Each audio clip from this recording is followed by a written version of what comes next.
Okay, guys, good morning. So yesterday I told you to read and come. Did you read? Okay. Uh, See, two, three small concepts are remaining. Those concepts we'll discuss and we'll finish the chapter. Okay.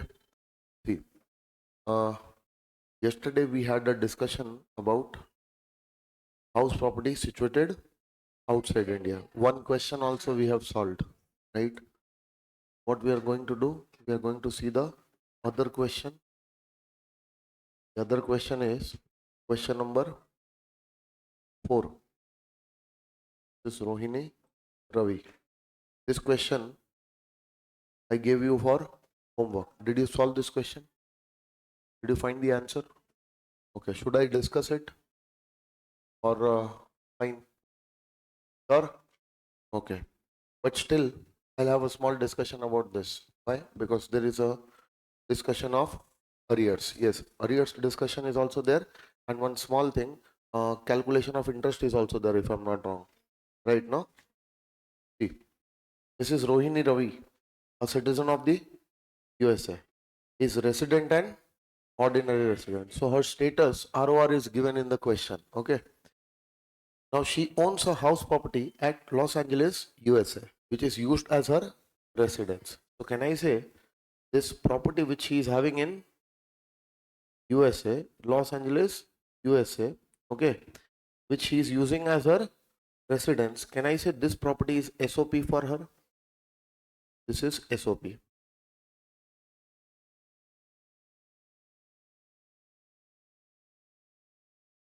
This self-occupied property.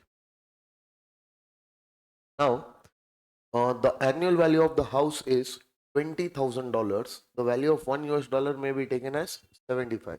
So annual value you are not supposed to calculate. They have calculated the annual value and they have given the annual value. So can I get the exemption of annual value for this property? Even if the property is situated outside India and that SOP is used for residence. Okay. So that means for that SOP also I can claim the exemption. So for this SOP, even if $20,000 annual value is given, there is nothing to be done. This 20,000 will be exempt. This 20,000 will be exempt. Okay.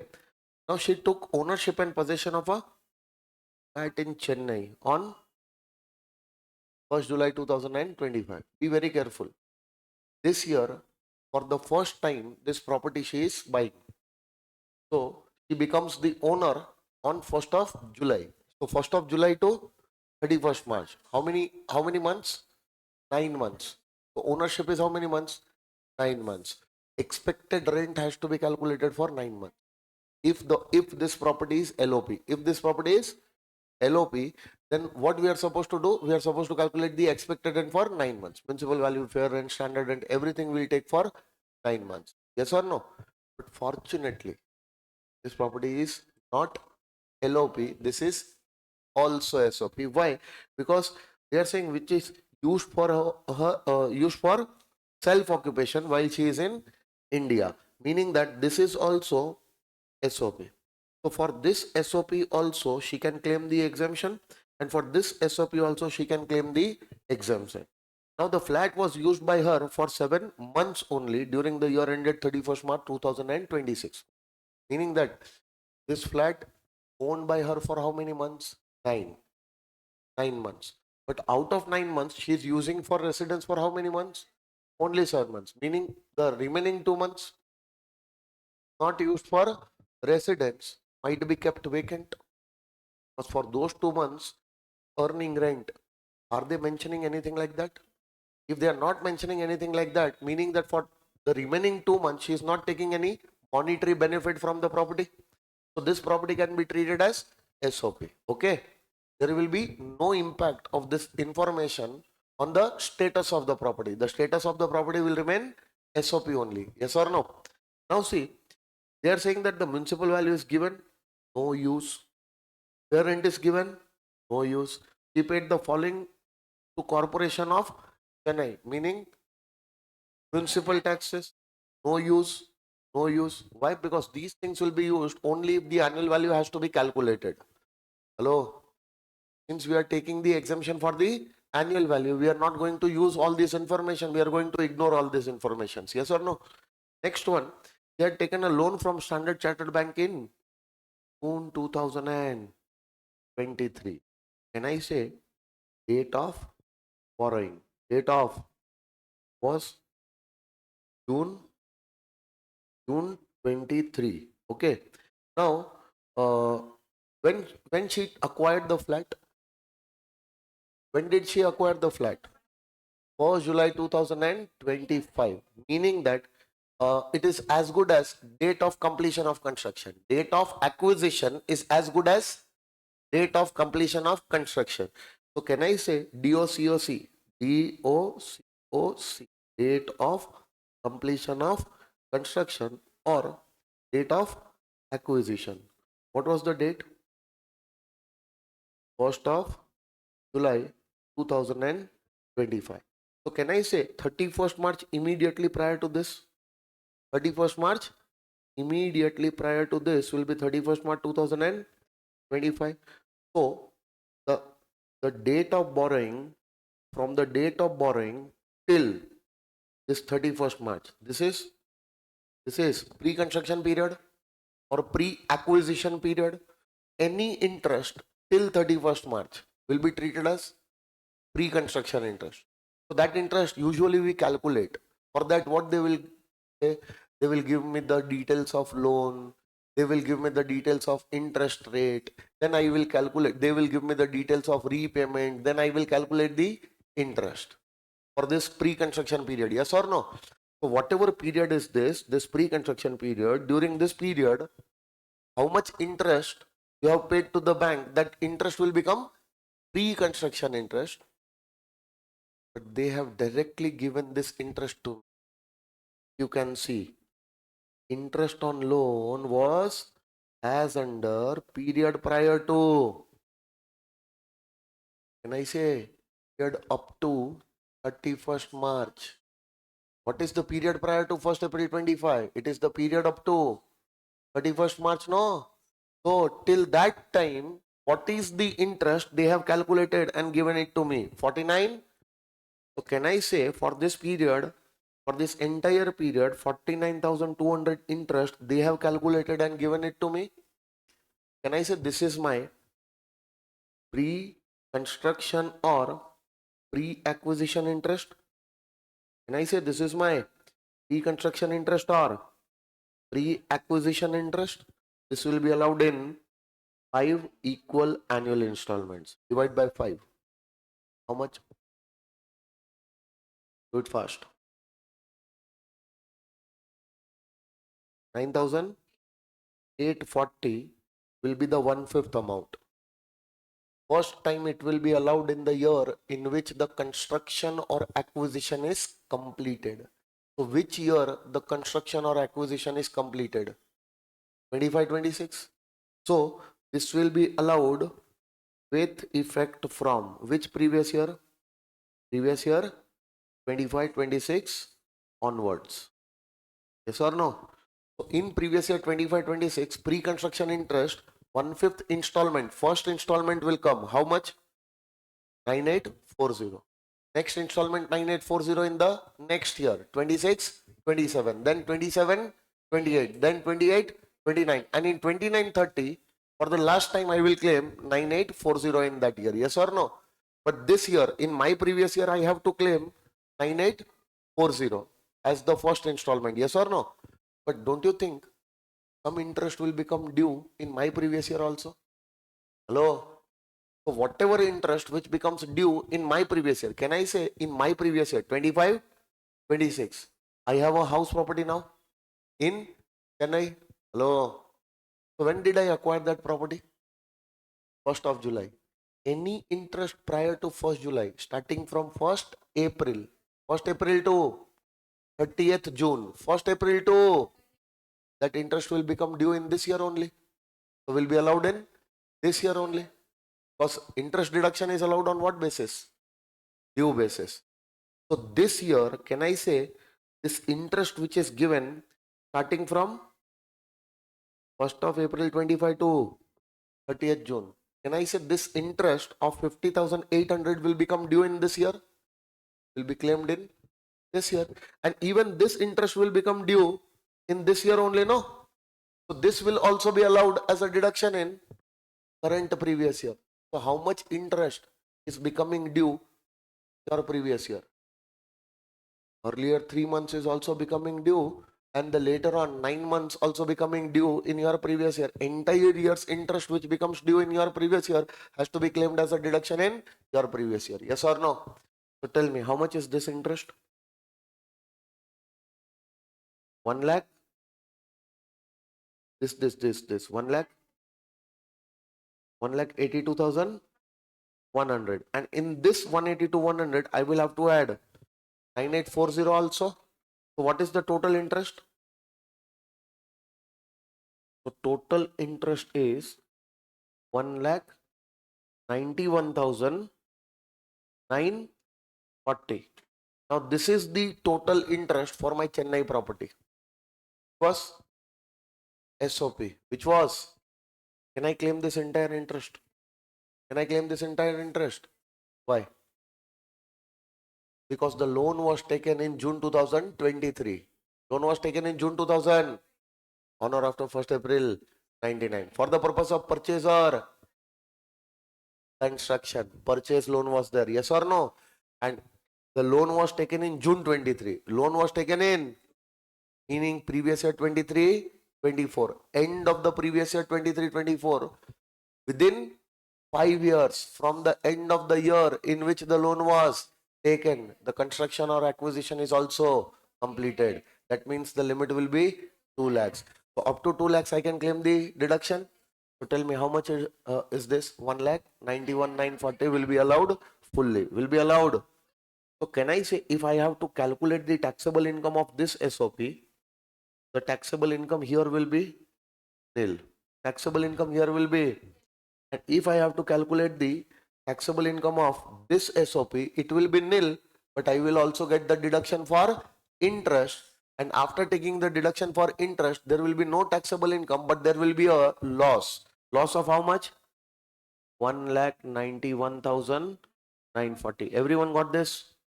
So tell me, how much will be the total income of both these properties? Negative 1,91,940. Yes or no? So this will be my total loss under the head house property. But wait, in this question they have given information, one more information. What information they are saying? That she had a house in Bangalore. Okay, she had a house in Bangalore which was sold in March 22. The current year she does not have this house. She had this house the past, which she has already sold in March 22 only. Now, in respect of this house, she has received arrears of rent of 60,000 in this year, in March 2026. So, whenever you receive arrears, whenever you receive of rent, it will be taxable in the year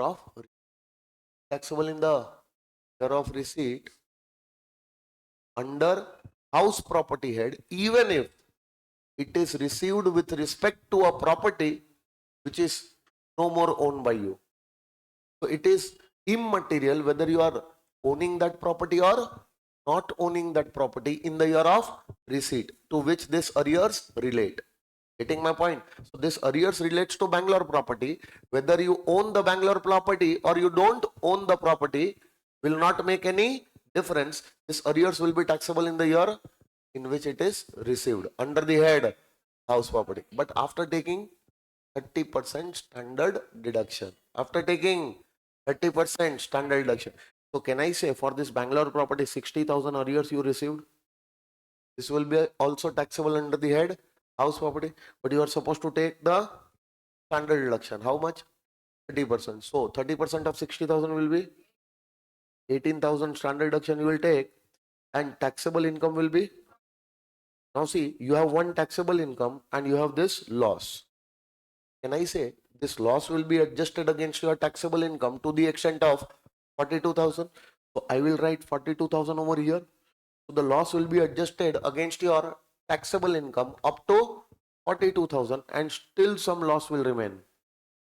1,49,940. This is still your loss which is remaining. Now this will be your final loss under the head house property. Yes or no? Did you understand?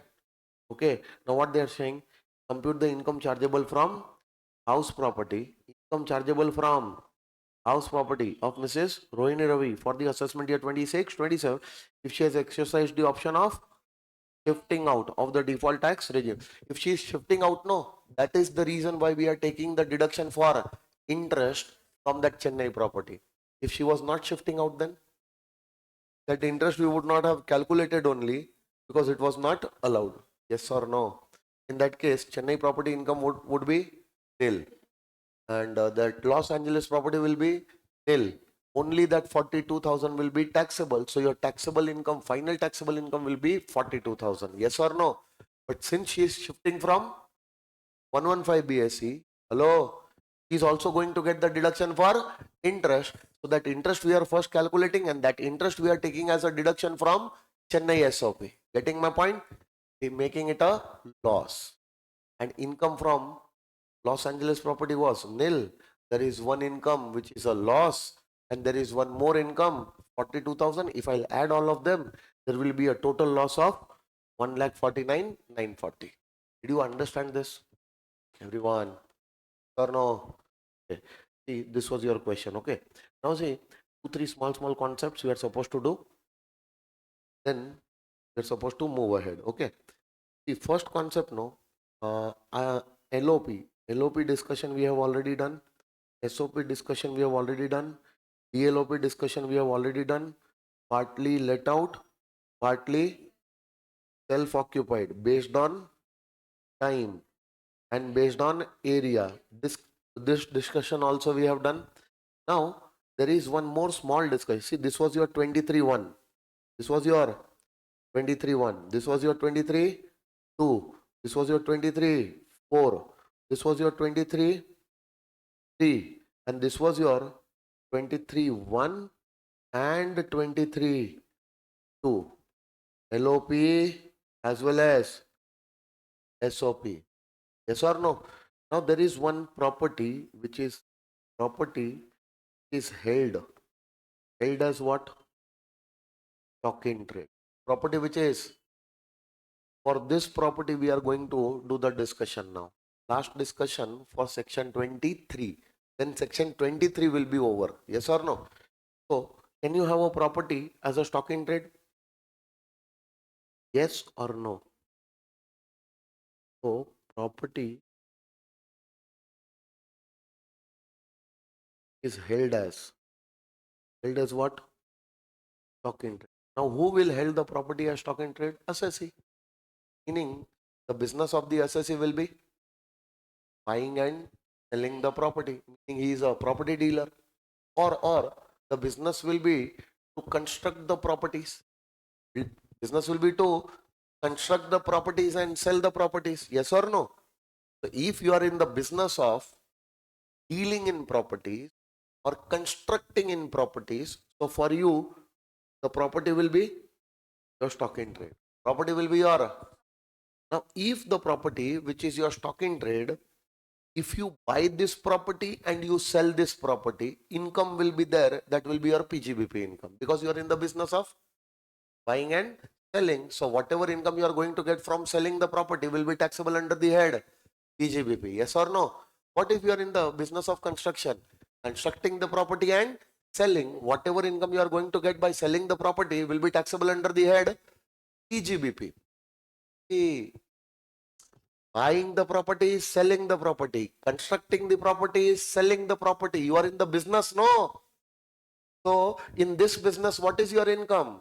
Sale of the property will be your income. That will be taxable under the head PGBP. Getting my point? Now tell me, if stock in trade is there, this stock in trade is there, if you sell this, you are going to get PGBP income. You are not in the business of giving the properties on rent. Are you in the business of giving the properties on rent? No, you are not in the business of giving the properties on. Now what will happen? Till the time you don't sell this property, property will remain with you, your stock. Yes or no? You bought the property, but before you sell the property, this property will be in your stock. Getting my point? Or you have constructed the property, until the time you don't sell it, the property will remain in your stock. Done, sir? So if the property which is held as your stock in trade, which is held as your stock in trade, what if this property is let out? If is let out, and on letting out this property, what are you going to get? Rental income you are going to get. Now my question is, will this rental income be taxable under the head GBP, or will it be taxable under the head house property? Where this will, guys, all of you three come on this bench.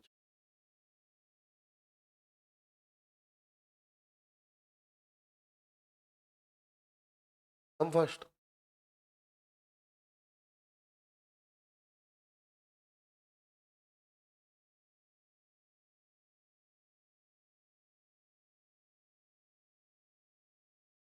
Start giving answers, huh? Don't talk between you. Which head it will be taxable? Come on. House property. Why? Because you are not in the business of letting the property and earning the rent. You are in the business of buying and selling, or constructing and selling. So whatever income you are going to get by selling the property, that will be your PGBP income. But if you are not selling that property and you are holding the property as stock in trade, so for some time, till you don't sell the property, you will think, no, let me exploit the rent earning capacity and earn some rent.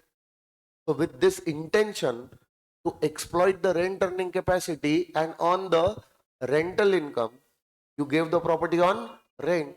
So with this intention, if you are letting out the property, so even if that property is held by you as a stock in trade, the amount will not be taxable under the head PGBP, it will be taxable under the head house property. Hello, sir. So will you charge this rent under the head PGBP, or you will charge it under the head house property?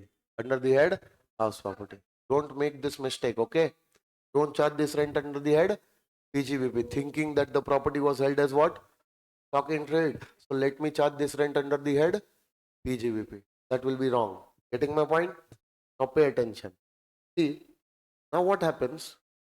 The property which was held by you as a stock in trade, property held as what? As stock in trade. What if the property is not let out? What if this property is not let out? Are you earning rent?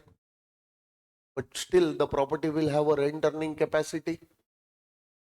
Should that rent earning capacity be taxable to you? Should it be taxable to you? Because you are the owner of the property. Hello? You are the owner of the property, holding the property as stock in trade. You are not using this property in your business, no? See what I'm saying, if this premises are there, these premises are used in the business, coaching business of this academy. Are you using the property, this stock in trade, in your business? No, there is no use in your business. Getting my point? You are holding this property as a stock in trade to be sold to the customers. You are not using this property for your business. Getting my point? So are you the owner of a property? Yes. Are you using this property in your business? No. Meaning that this property should come in house property. And if this property is let out, then the rent will be chargeable under the head house property. But what if this is not let out? Can this property earn rent? Yes. Is there a rent earning capacity of this property? Annual value, annual value. Should that annual value be taxable? Government was charging this earlier, but there was a practical problem happening to the builder lobby. The lobby is there, no? What builder is the assessee was saying, assessees were builder. What they were saying, that government, we have constructed the property. For what? Selling the property to the buyers. So the date when we construct the property, the date of completion of construction. After that, we are holding the property as stock, and we are not letting out these properties. Government says, so what? Till there is a rent earning capacity of the property, we will consider this property as your deemed let out property, and we will charge the annual value of this property under the head house property. But government, if you are doing this thing, no, this is wrong. If you are charging the rent earning capacity, which we are not earning because we are not letting out the property, we are not earning the rent earning capacity, still you are charging that as if the property is let out. It is wrong. Now what we have to do? We have to anyhow give the property on rent. Not earning the rent earning capacity and paying tax on rent earning capacity will pinch me, no? So I will have to give the property on rent. But my intention is not to construct the property to give them on rent. My intention is to construct and sell. But before even I am selling, the moment the construction is completed, you are telling that no, from today itself, even if the property is not let out, from today itself, the property will be deemed let out property and the annual value we will charge. So this is wrong, no? Give us some time to sell the property. And if you are not giving some time to sell the property, and immediately you are starting to say that the property is deemed let out property, and immediately you are charging tax on the annual value, what will happen? Facing difficulty. Now we'll have to anyhow give the property on rent, so that we'll earn rent and we'll pay tax. Without earning rent, we have to pay tax. It is better to give the property on rent and pay tax on that rent. Getting my point? So now if this happens, no, then our property becomes second-hand property. And now no buyer is coming to buy these kind of properties. Now tell me, if you are a builder, you have constructed the property. Consider yourself as a builder and you have constructed the property. The moment the construction is completed, government is saying that from today, even if the property is not let out, it will be treated as deemed let out property, and the annual value we will charge. Would you like it? Why? Because your intention is never to give the property on rent and on the rent earning capacity, but still on that rent earning capacity, government immediately starts charging tax. Getting my point? So now what you will have to do? You will have to give the property on rent and start earning the rent. Understanding? Thinking that not earning rent and paying tax on that amount, so it is better to earn the rent and start paying the tax. Getting my point? Now you have let out the property. But for letting out, you have not constructed. To sell the property, you have constructed. Now tell me, your constructed property, even if you want to sell now, even if you want to sell, will the buyers show interest in your property? You wanted to charge 80 lakhs for this property. You wanted to charge how much? Thinking that, see, I have constructed a new property, and if you'll ask the buyer, if you will see the buyer, you will tell him that, see, this is a new property which I have constructed, 80 lakhs for this property. So buyer will be showing interest because the property is new, unused property, untouched property. So the buyer will be very happy to pay you 80 lakhs. But since now the property has given on rent, now this property will remain new property or a second-hand property. Now if you'll ask 80 lakh rupees from the buyer, is the buyer going to pay you 80 lakh? You will say, why would I give 80 lakhs for a used property? Someone would be using your property to the person whom you have given on rent. Now the property will become second hand property. Now no buyer is going to give you 80 lakh rupees. So if this thing is happening, you approach the government, the entire builder lobby approached the government and told the government that government, you are doing a very wrong thing with us. The moment we are constructing, you're not allowing us the time to sell the property. Immediately you start treating the property as DLOP. So we have to give the property on rent. And now since we are giving the property on rent, our property becomes second hand and the buyers are not showing interest. Buyers are not going to give us the amount which we were supposed to charge from them. Please give us some time. Immediately don't start treating our property as DLOP. Getting my point? So it was a genuine concern of the builder lobby. What the government said, okay, no problem. See, do you have a property? Yes. Are you holding this property as a, and have you let out the property? No. Meaning you are not exploiting the rent earning capacity and earning the rent. If you will start exploiting the rent earning capacity and you will earn the rent, then definitely we will charge the rent. Then definitely we will charge the rental income under the head house property. But since you are not giving the property on rent, so do one thing, we will exempt the annual value. So annual value of such property shall be exempt. But we are not going to give you this exemption forever.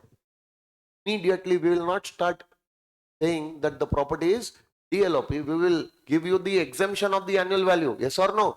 But this exemption will be available for 2 years.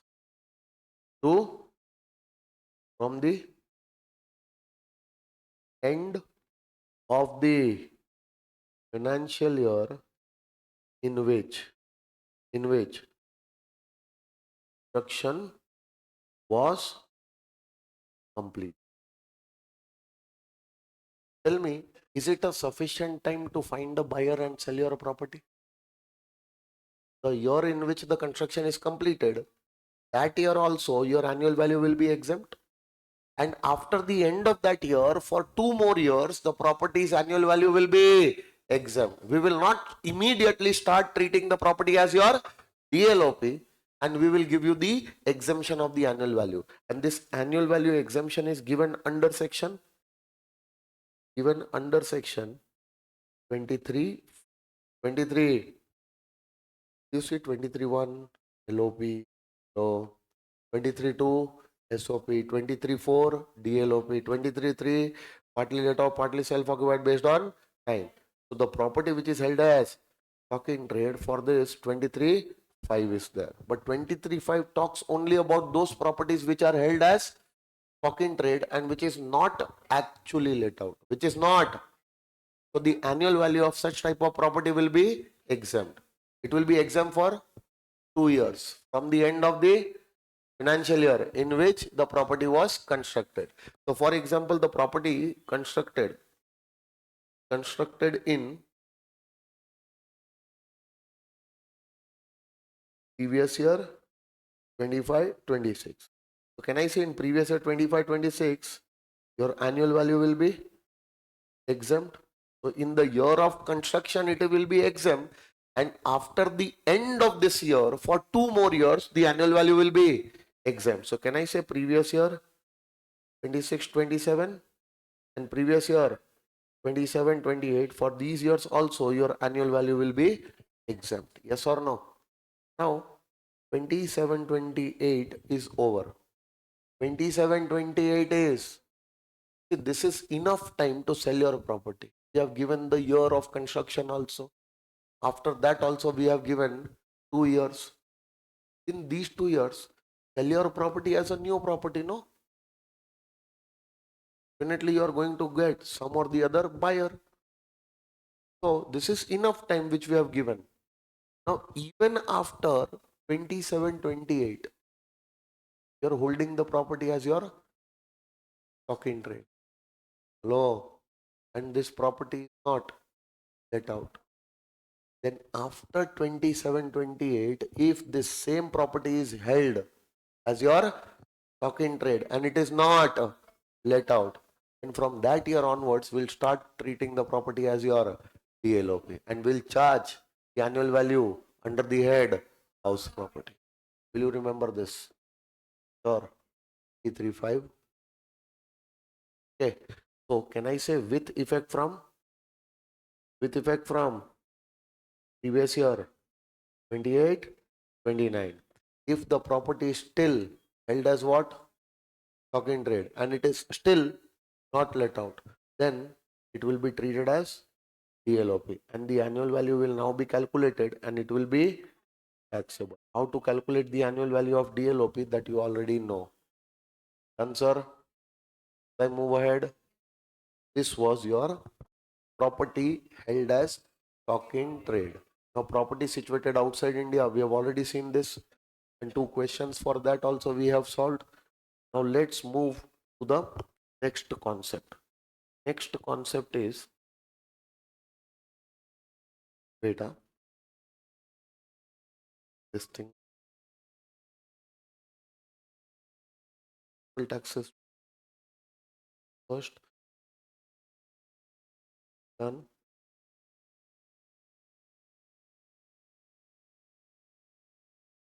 See, in the last question which we solved, Mrs. Rohini Ravi question, remember no? Just now we solved. That question there was a concept of recovery of arrears of rent. So whenever there is a recovery of arrears of rent or there is a recovery of unrealized rent of any earlier previous year of any, so this year you are recovering arrears of rent, but that rent does not relate to this year, that rent relates to some earlier year. That rent you are receiving in your previous year. There was some unrealized rent, there was some unrealized rent, that unrealized rent of any earlier year, unrealized rent of any earlier year, that might also be received in this year. So what will be the tax treatment? Will this recovery be taxable under the head house property or not? So the taxability is given under section 25A. Taxability is given in section, and what 25A say?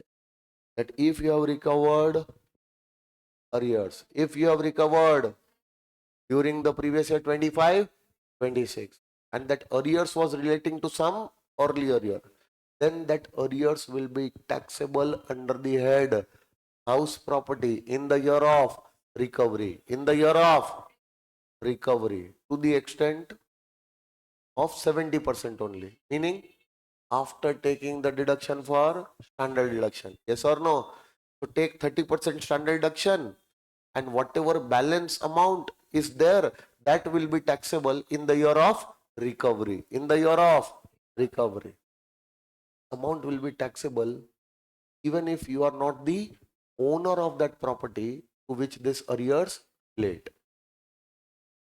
Remember, Bangalore property was there. You are not the owner of that property. Hello? So still the year of recovery, you are not the owner. Still in that year, the recovery will be taxable. So it is immaterial whether you are the owner of that property or not, to which this arrears relates. Getting my point? The arrears will be taxable in the year of recovery. In the year of always under the head house property. But after taking a 30% standard deduction. Yes or no? Now let's talk about unrealized rent. Unrealized rent of any earlier year. See, this was a part of your actual rent only. This was a part of your which you did not tax in that year. So if some unrealized rent was there, hello, which was a part of your actual rent in some earlier year, and it was not taxed in earlier year, so it should be taxed in the year of recovery. But what if this unrealized rent was already taxed earlier as your actual rent? Then in the year of recovery, it will not be taxed again. Wait. arrears was never a part of your actual rent. Arrears was never a part of your actual rent. So in the year of recovery, you have to tax it fully. Yes or no? But after taking 30% standard deduction. Getting my point? But if you talk about unrealized rent, if you talk about unrealized rent will be, it might have been taxed earlier or it might not have been taxed earlier. Was a part of your actual rent. It might have been taxed earlier, it might not have been taxed earlier. In the year of recovery, it will be taxable if it was not taxed earlier. And in the year of recovery, it will not be taxable if it was already taxed earlier. Now, what do I mean by this? Pay attention. First, you'll have to understand the meaning of, and then you'll have to understand the meaning of. So, let's go to flashback. Flashback means any earlier year. Yes or no? Sir, your name I forgot. Gokul, yes. It's Mr. Gokul, no? I gave one property on rent to him. So, this is Umang, sir. And this is Gokul. Okay, this is Umang, sir. This is Gokul. Umang, sir has given the property on rent. Property on rent. To whom? To Mr. Gokul. And the rent of the property was decided that Gokul is going to pay me 50,000 rupees per month. 50,000 rupees per month. Yes or no? And the property was given on rent in the previous year. Let's take some earlier year, last to last year, meaning previous year, 23, 24, 23. So in the previous year, 23, 24, I gave the property on rent to Mr. Gokul. I said, Gokul, how much will be the rent? 50,000. Okay. And we made a rent agreement. That rent agreement, I said that the monthly rent will be 50,000 and it will be increased every year by 10%. By, okay, no. Now see, rent agreement says that the rent will increase by 10% every year. So can I say if this is a rent agreement, in this rent agreement I have written rent will increase by 10% every year. So this year the rent is 50,000. Hello? And the rent will increase every year by 10%, meaning that according to me, next year rent, meaning the rent in the previous year, 24, 25, should be how much? 55,000. Hello? So according to Gokul also, the rent in the next year should be 24, 25. Yes or no? According to him also, 55,000 per month rent should be there for which year? 24, 25. Let's not take 23, 24. Let's take 22, 22, 23. And this year we are taking as 23, 24. 23. Okay. Now see, in the first year, no, in 22, 23, Gokul gave me how much rent? There was no dispute about this rent. He agreed to pay 50. I agreed to take 50. There was no dispute. So the actual rent in the year, 22, 23 was 50,000 into 12. Getting my point? Actual rent of that year was 50,000. Getting my point? That he has also paid and I have also received. Next year, the rent is going to increase by. So he increased rent by 10%, amounting to 55. And even I was thinking that I am going to get how much? 55. So is the amount matching? Is there any dispute between him and me? No dispute. When he is giving me 55, according to me also, I should get 55. So how much actual rent I will show? 55,000 per month into Well, yes or no? Now see, in the next year, in the previous year 24, 25, previous year, how much should be the rent? If you check the rent agreement, it has to increase by 10%. Okay, no? So 55,000 into 10%. Wait. What did I do? I took 55,000 into 10%. That was 5,000. Yes or no? And in 55,000, I increased 5,500 and I took how much? 60,500 per month. Done, sir. But this Gokul, no? He wrongly interpreted this rent agreement. What he said, the rent is supposed to increase by 10% of rent. Will increase, no? So, the rent which we fixed at the time of agreement, what was that rent? 10% of that 5,000, yes or no? So 5,000 I gave extra in 24, 20, 23, 24. So in the year 25, 26 also, I will give you 5,000 more. Hello? 5,000 more, meaning my monthly rent will not be 60,500, sir, it will be 60,000 only.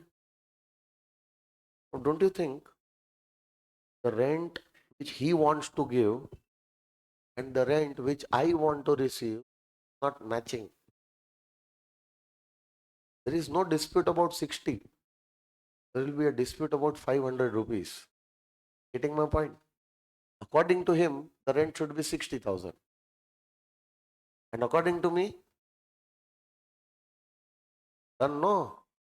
See, he is also interpreting this rent agreement and I am also doing the interpretation of this rent agreement. But both are having different interpretation. According to him, 10% will increase. He agrees. But 10% of the rent which was fixed at the time of, and according to me, the rent will increase by 10%, but the increase will be 10% of earlier year's rent. Getting my point? Hello. So according to me, what was earlier year's rent? 55,000. 10% of that I increased. And according to him, the rent fixed at the time of agreement, 10% of that is 5,000. So according to him, every year 5,000 will increase. Getting my point? So there is a dispute between the owner and the tenant for rupees 500. Now tell me, in the year 24, 25, in the year 24, 25, year 24, 25, this 1,000 he is going to give me. There is no dispute about this. So dispute is for 500 per month into 12. So 6,000 rupees rent is not going to give me. Both will be fighting for this 500. I will say I need that 500. He will say, sir, what 500? 60,000 was the rent. No. So I'm not going to give you 500. We both were fighting about this 500 per month. Yes or no? So tell me, if I know that there is a dispute for this 6,000 rupees of rent, hello, if I know that there is a dispute for this 6,000 rupees of rent and the tenant is not ready to give me this rent, will I show this 6,000 as actual rent in 24, 25? Tell me yes or no. So definitely in the previous year, 24, 25, I will not take this 6,000 as my actual rent for that year.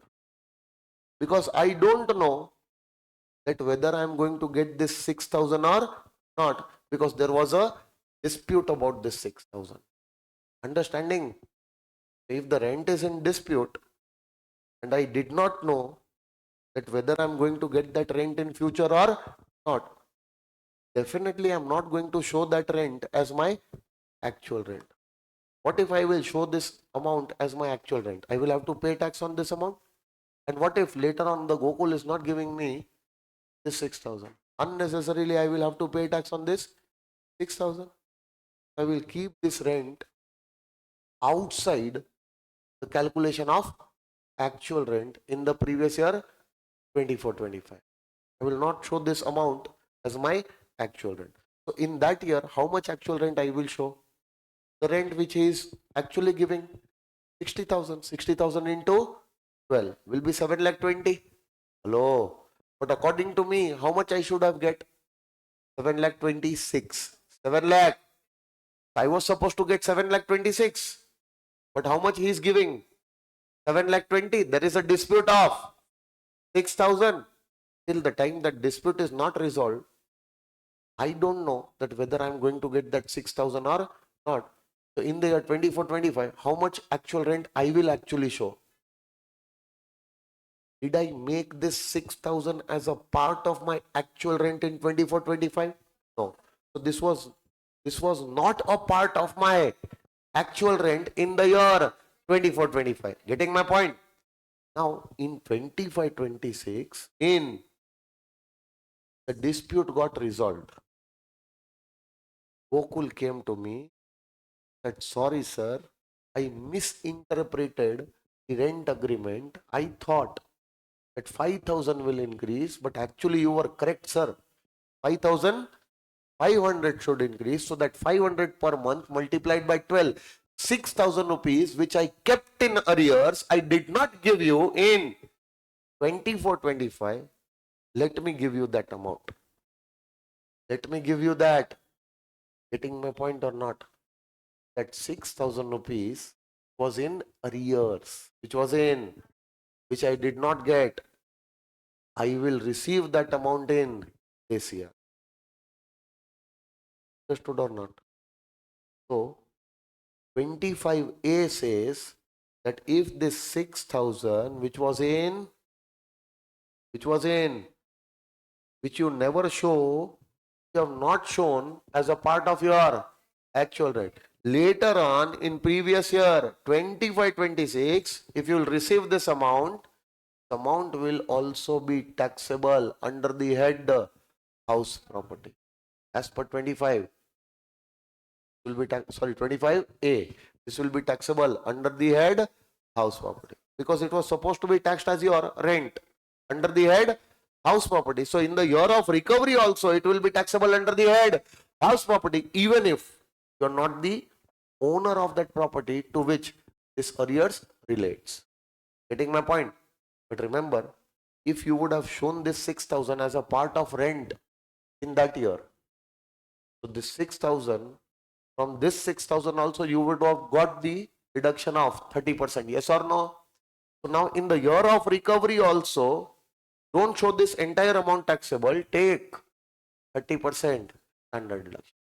Because if you would have considered this amount as a part of your actual rent in that year, and if this amount would have been taxed in that year, out of this amount you would have got 30% standard deduction, no, in that year. So in the year of recovery, you will charge this amount under the head house property, and in that year you will take that 30% standard deduction also. But this was recovery of arrears. Arrears was never a part of my actual rent. It has not suffered tax in earlier year. In the year of recovery, it will suffer tax. But after giving 30% standard deduction, it will be taxable in the year of recovery, even if assessee is not the owner of the property. Done, sir? Now, let's take one more example. Who is sitting besides Gokul? Adarsh. This is, who is this? No, Umang, sir. This is Adarsh. Okay, no? Now see, Umang sir has given a property on rent. Property let out. Okay. Let out at a rent of, let's take Others, I'm giving the property on rent to you for 40,000. How much? Property was given on rent. Which year? Let's say the property was given on rent the previous year, 23, 24. In which year the property was given on rent? And for example, if the property was let out for full 12 months, property was let out for, so how much should be the actual rent? Actual rent for 23, 24. Tell me how much should be the actual rent? 40,000 into 12 will be 4 lakh 80. Yes or no? Now, whatever actual rent I am supposed to receive, 4 lakh 80. Don't you think out of this actual rent, some rent others should have given me? I have already received, or some rent is receivable also. Hello. For example, let's say out of this 12 months rent, out of this 12 months rent, 11 months rent is already received by me, and 1 month rent is what? Receivable. 4 lakh 40,000 I have already received, and 40,000 is still receivable. Done, sir. I'm talking about which in 23, 24, all these things happened. All these things happened. Yes or no? I was supposed to receive how much? 4 lakh 80. Did I receive the entire 4 lakh 80? Out of that 4 lakh 80, out of my actual rent, 4 lakh 40, I have already received. 40,000 is receivable. Now, others know, others, all of a sudden, he vanished. All of a sudden, others vanished. I was supposed to receive this 40,000. It was a part of my actual rent. This 40,000 was a part of my actual rent in the year 23, 24. So in the year 23, 24, how much actual rent I would have shown? 4 lakh 80. In that 4 lakh 80, 40,000 was also there. And that 40,000 I was supposed to receive. But before even I could receive it, others ran away. Did he give me this 40,000 or he ran away? This 40,000 became bad debt. 40,000 became, and I said this 40,000 became unrealized rent. In which year? Okay. Now in the year 23, 24, don't you think from actual rent I would have taken the deduction of, or I would have calculated the GAV of that year, and from that I would have taken the deduction of, can I reduce the actual rent? Can I reduce the actual rent from calculation of my annual value in that year? So in the year 23, 24, in the year 23, 24, when I was calculating my annual value, in the year 23, 24, when I was calculating my annual value, in that year, in the calculation of annual value, I wanted to reduce 40,000. Hello? If I reduce and the department allows me to reduce, meaning out of the annual value which was taxable, out of the annual value which was, I have reduced 40,000 and they have also allowed me to reduce 40,000. Can I say my annual value reduced by 40? My annual value reduced by, I would have paid tax on this 40, or I have not paid tax on this 40. That 40,000, if it was allowed in the year 23, 24 to be reduced from my annual value, meaning that to the extent of this 40,000 my income became less, and on this 40,000 I have not paid tax in the year 23, 24. Yes or no? But do you remember, to claim this 40,000, rule 4, there are 4 conditions. There are four conditions of Rule 4. Tenancy must be bona fide. Tenant has vacated the property. Yes or no? No other property belonging to the same assessee should be given on rent to the same tenant. Getting my point?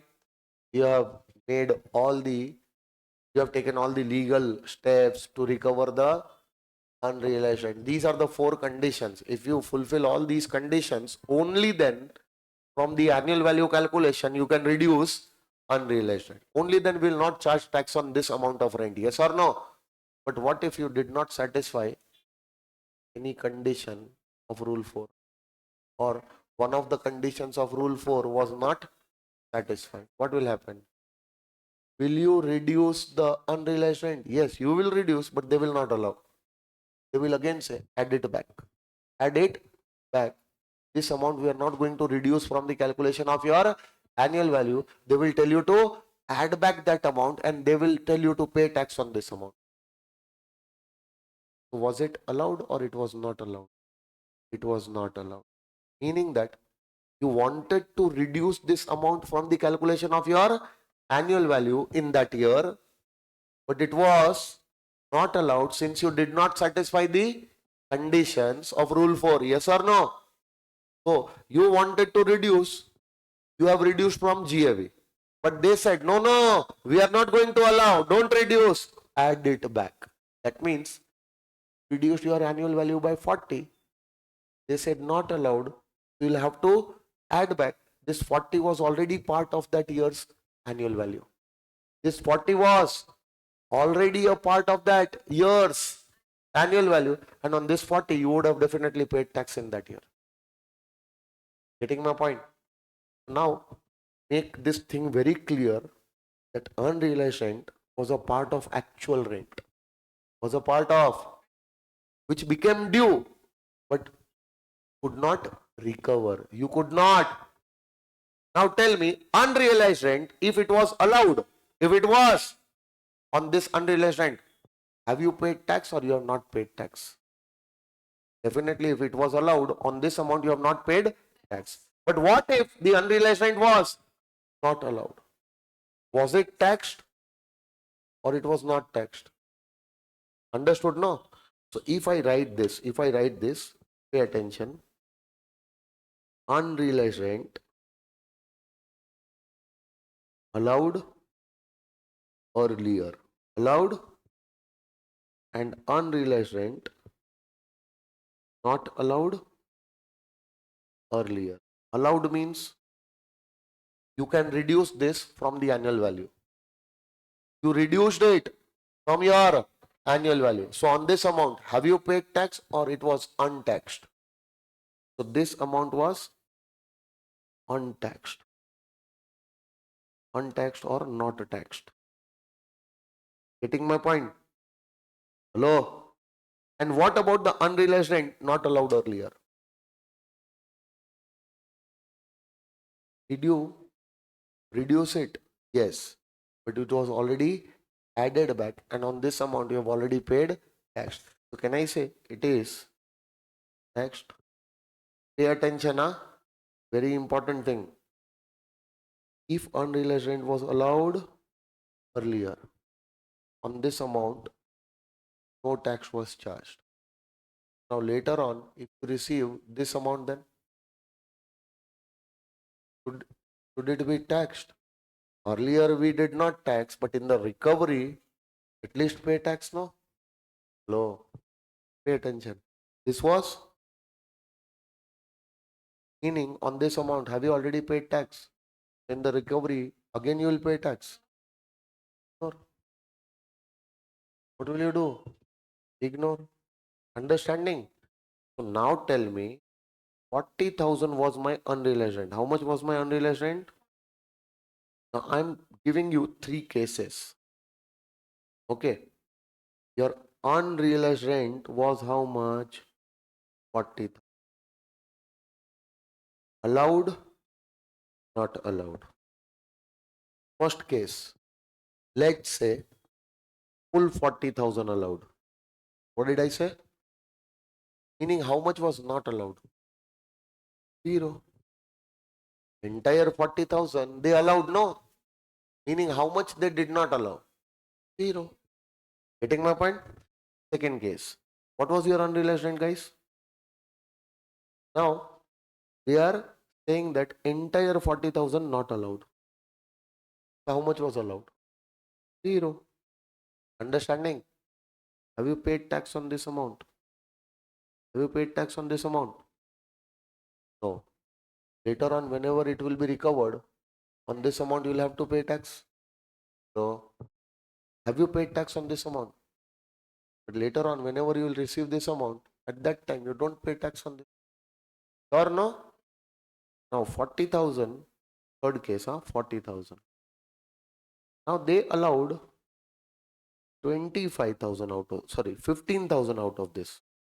They allowed only 15,000 out of this. They said that you want to reduce how much? 40. But we will not allow you to reduce 40. Okay, you reduce only 15. Meaning balance 25,000 they did not. So just try to visualize the annual value of 23, 24. The annual value of, in that annual value, I was reducing 40. I was reducing, but they said no. Entire 40 we will not allow. Entire 40 we will allow only 15. And extra 25 which you are reducing, no, add it back. Add it. So on that 25 you have already paid tax. And on 15 you have not paid tax. In future, if you will receive anything out of 25, it will not be taxed again. Hello? And in future, if you will receive anything out of 15, it should be taxed. Understanding? So, 3 cases are in front of you. How many cases? Okay, one by one we are going to discuss. Now, in the previous year 25, 26. How much was your unrealized rent? It was 40,000, no? So unrealized rent recovered. How much recovered? How much recovered? That 40,000 unrealized rent was there. That 40,000 you have recovered. In which year? Okay. So, in the year of recovery, will you pay tax on that amount on which you have already paid tax? What was the amount on which you have already paid tax? The rent which was, unrealized rent which was allowed, or unrealized rent which was not allowed? Not allowed amount was that amount on which you have already paid. So to that extent, whatever recovery will happen on that, you are not going to pay tax again. So recovery to the extent taxed earlier. What did I say? Recovery to the extent taxed earlier will not be taxed again. Will not be taxed. So how much recovery this year you will charge? So for that, please reduce the unrealized rent which was not allowed earlier. Hello. In my first case, how much was the unrealized rent? It was not allowed. 0. How much I will reduce here? 0. So tell me, how much will be taxable? How much will be taxable? Minus 30% standard deduction. Minus 30% standard deduction. Getting my point? So, how much will be taxable? 28. Hey, why did you charge this entire 14 this year? Because there was no rent which was not allowed earlier. So this entire 40,000 which was allowed earlier in the year of recovery, it will be taxable. Getting my point? Now tell me, second thing, second example. How much I have recovered? Unrealized rent was 40. Entire 40 I have recovered. Unrealized rent was 40. Entire 40 I have recovered. Now out of this, out of how much was not allowed? Second case. How much was Not allowed. Entire 40 was not allowed, sir. So if this 40 is recovered, this entire 40 was not allowed, sir. So to the extent of that, you will not pay tax again. So how much was not allowed? I will reduce 40. How much will be taxable? Nil. Nil, and final amount nil. Nothing will be. Now tell me, third case, what was my unrealized rent? 40. That entire 40 I have recovered in this year. Out of this 40, will I pay tax on that amount on which I have already paid tax? On how much amount I have already paid tax? The unrealized rent which was not allowed. The unrealized rent which was on that amount I have already paid tax, no? Third case. 25,000 was not allowed earlier. So on that 25,000 I have already paid tax. To the extent of 25,000, whatever recovery will happen, on that recovery I am not going to pay tax. So can I say 25,000 I will reduce from here? How much will remain? 15,000, 4,500, and then 10,000. Did you get it? Sure, sir. Remember one thing, in the year of recovery, in the year of your unrealized rent, the rent which was already taxed earlier, the rent which was to that extent, the recovery will not be taxable. To that extent, the recovery will not be.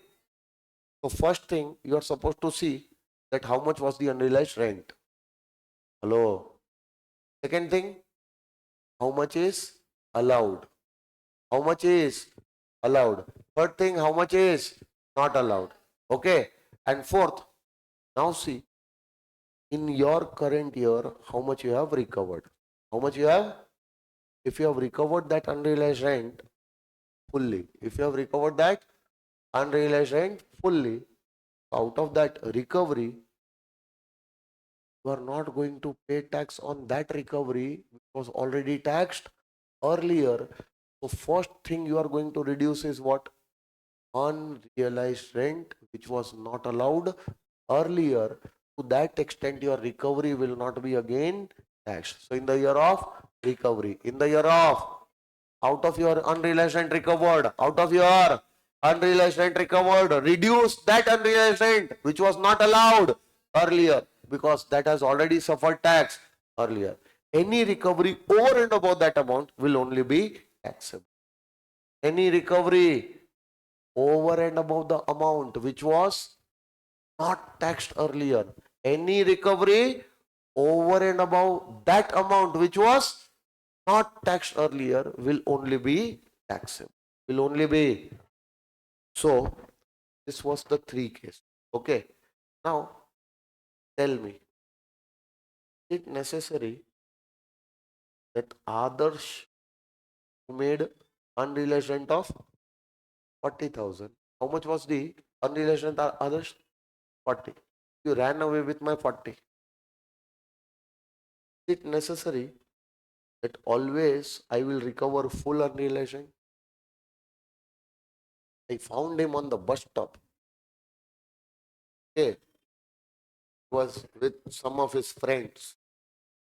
I saw him. Both of them were there. I saw him. I told Adarsh, and I was in the bus. Adarsh looked at me. Oh, sir. Started running.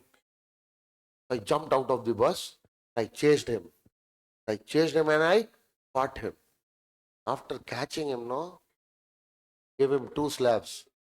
I said, you are running away with my 40,000. That time also you ran away with my 40,000. Now I'm seeing you and you are running away after seeing me. Give me back my 40,000. It's our money. Illa. Me, others see. I started crying on the road. Give me my 40. Give me.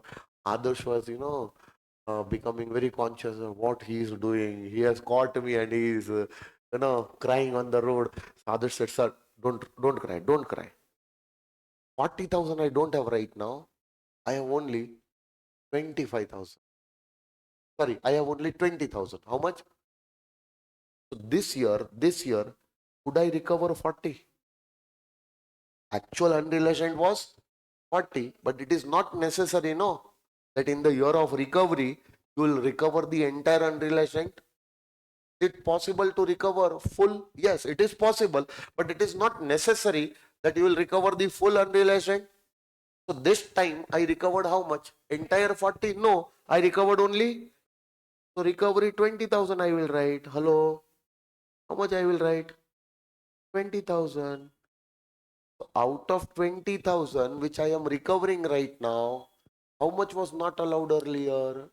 So the entire 20 will be taxable. Entire 20 will be, getting my point. How much will be taxable in the first case? 20,000. Take 30% standard deduction. 6,000. How much will be taxable? 14,000. Okay, no? Second case, if I am recovering 20, can I say this 20 is recovered out of that 40 only, which was not allowed earlier? Hello? Earlier, the entire 40 was not allowed. On the entire 40, I have already paid tax. Out of that 40, if I am recovering anything, will I again pay tax on that recovery? So, there is no recovery on which I am supposed to pay tax. Getting my point? Next one. How much I am recovering? How much I am recovering? That 20 is out of that recovery on which I have already paid tax. 20 is out of that unrealized rent. 20 is out of that unrealized rent on which I have already paid tax. So to the extent of 25, I am not supposed to pay any tax. To the extent of 25, I am not supposed to pay. Have I recovered 25 or less than that? On the 20, I am not going to pay any tax. And later on, others will give me 5,000 more. That also I will not pay tax. Anything over and above 25. What did I say? Anything over and above 25, that will only be taxed. Because up to 25, the unrealized rent was not allowed. To the extent of that amount, whatever recovery will be made, on that I am not going to pay any tax. So tell me, in this case also there will be no tax. Getting my point? Did you understand? Now see, two things we have discussed. Number one, recovery of arrears. And the second thing, recovery of unrealized rent. Now, both the recoveries, what did I say? Will be taxable, will be in the year of recovery itself. Unrealized rent recovered in this year will be taxable in this year. Arrears of rent recovered in this year will be taxable in this year. See, if arrears was there now, it is very easy. Recovery of arrears, take 30% standard deduction. Take 30% and the balance amount will be taxable. Getting my point? But if unrealized rent is recovered in this year, remember from that unrealized rent recovery, don't pay tax on the amount. Recovery to the extent of that amount which was taxed earlier will not be taxed again. Out of your unrealized rent recovered in this year, out of your unrealized rent recovered in this year, you have to check that how much was not allowed earlier, how much was not allowed earlier. To the extent of that, whatever recovery is made, on that you are not supposed to pay any tax. So from unrealized rent recovered in this year, you will reduce one amount. You will reduce one amount. Unrealized rent taxed earlier. And what was that? Unrealized rent not allowed earlier, already taxed. Reduce that amount and the balance will be taxable. But take 30% standard deduction. Why? The reason is very simple. If this would have been taxed in that year, so you would have got 30% standard deduction in that year, no? So take the 30% standard deduction in this year also. Think my point. So this was what? Taxable. But wait. Both the recoveries, whether it is a recovery of unrealized rent or it is a recovery of arrears of rent, will be taxable in the year in which it is. whether you are the owner of the property or not will not make any difference. Number one. Number two, you might have incurred some expenses on this recovery. So to recover the rent, I had to chase others. I had to chase Gokul. Yes or no? I had to do the phone calls. I had to do some traveling. I was going there to search him. I'm going there to search him. Yes or no? I might have incurred some expenses so that I could recover my arrears, so that I could recover my unrealized. I might have filed some cases. Hello? So, case filing expenses, any expense which I have incurred to recover my unrealized rent or arrears of rent will be completely ignored. Be completely 30% standard deduction will take care of everything. So no separate deduction for any expense which I might have incurred to recover the unrealized rent. Getting my point? Will you remember? 25A done, sir. 25A done. Please read this. Same thing I have discussed. Arrears covered minus 30% balance taxable. Then unrealized rent recovered minus the unrealized rent not allowed earlier, meaning the unrealized rent already taxed earlier, reduce that, balance amount will be taxable minus 30% standard deduction, so final taxable amount. Yes or no? And for both these things, two notes are common. Please read notes.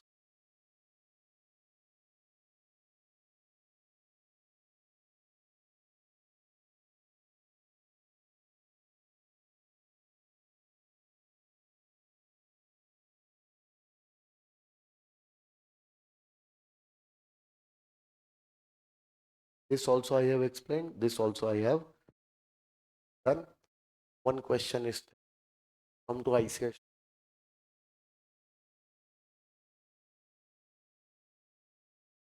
One question we have already marked, no? Concept of recovery and arrears. Question number 10, if I'm not wrong. Question number 10, no? Start this question. I'm giving you 5 minutes. Do it fast.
Mr. Anand sold his residential house property in March 20. March 25 already sold, huh? March 25 means this year or last year only? Last year only he has sold the property. Now in June 25, meaning this year, he recovered rent of 10,000 from Mr. Gaurav, to whom he had let out this house for 2 years, from April 19 to March 21. Okay. He could not realize 2 months rent of 20,000 from him, and to that extent his actual rent was reduced while computing the income from house property. What they want to tell you, this 20,000 was the unrealized rent made by Gaurav. All other information, no, they have given you to confuse. So what was the actual unrealized rent? 20,000. And that entire 20,000 was reduced while calculating your annual value in that year, meaning the entire 20,000 was allowed earlier. So in the year of recovery, in the year of, how much was not allowed? 0. Entire 20,000 will be taxable. Yes or no? But after taking 30% standard deduction. Now, further he had let out his property from April 21 to February 25. Mr. Satish, in April 23, he had increased the rent from 12,000 to 15,000 per month, and the same was subject matter of, there is a 1,000 rent of monthly rent. Yes or no? Now, yes. September 25, the matter was finally settled, and Mr. Anand received 69,000 as arrears of rent for the period April 23 to, every month there was 3,000 short payment of rent because of dispute. And as a result of that, starting from April 23 to February 25, how many months? April 23 to February 25. How many months? 12 plus 12, 24. 24, 12 plus 12, 24, 1 month less, in 23 months. So for these 23 months, 3,000 rent was not given. So 23 into 3, 69,000 was in arrears. And it was a subject matter of dispute. Finally, that dispute resolved in our previous year, in September 25. September 25, 69,000 of arrears. The previous year, 25, 26, you are getting two amounts. Number one, arrears of 69,000 minus 30% standard deduction. Yes or no?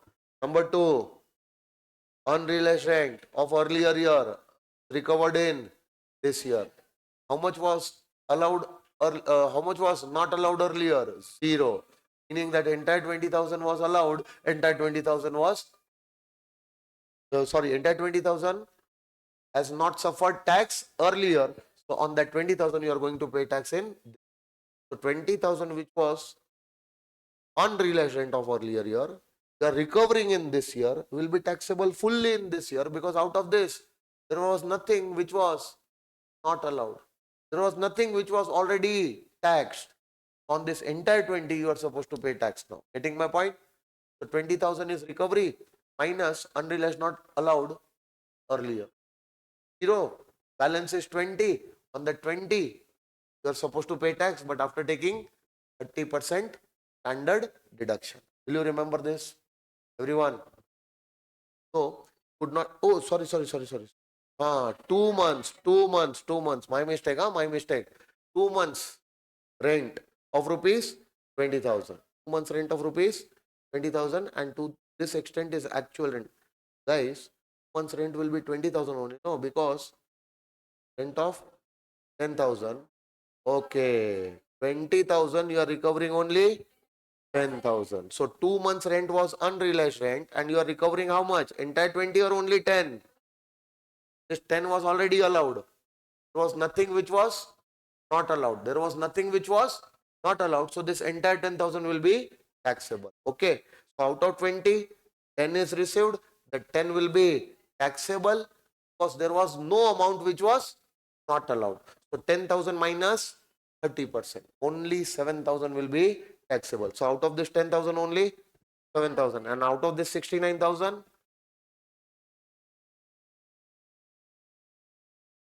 how much? 48,000. So 10,000 and 69,000 both will be taxable. 48,000. How much you got? 48,000? 48,300 will be taxable out of 69,000. 69,000 minus 30%. And out of 10,000 minus 30%. So 7,000 will be taxable. 7,000 plus 48,300, you are going to get 55,300. So from both the amounts, you are going to get 30%. So what they have done? They have added both the amount and taken 30% at once. Yes or no? So this was easy question. This type of question is not going to come in the exam. Huh? If they are asking, they might ask in MCQs. A small case study of 2 marks like this. Okay. Now let's go to the next concept. The next concept is co-ownership. Co-ownership. Now, co-ownership concept is given in section number 20. Section number co-ownership means what? Two. More than two also. I say more than one owners. More than the co-ownership. Now, for example, me and my brother, we both are the owner of one property. Both are the owner of one property. So that property is a co-owned property, jointly owned property. Okay. So there is only one property one, but more than one owners will be there. So all the owners are known as joint owners, or you can call them co-owners. And this property is known as jointly owned property or co-owned property. Or no? Now tell me how the annual value of this property will be calculated and will be taxable. So for the purpose of taxability of the annual value of such property, forget that there was a co-ownership. Don't give any importance to co-ownership. First of all, tell me if this property was let out. If this property was, you know how to calculate the income of let out property? See, the property which is let out may be owned by a single owner, may be owned by a multiple owner. Yes or no? Will not make any difference. The annual value of the let out property will be calculated in the same manner in which you have learned, no? So, do you know how to calculate the annual value of let out property? Do you know how to calculate the income of let out property? Calculate.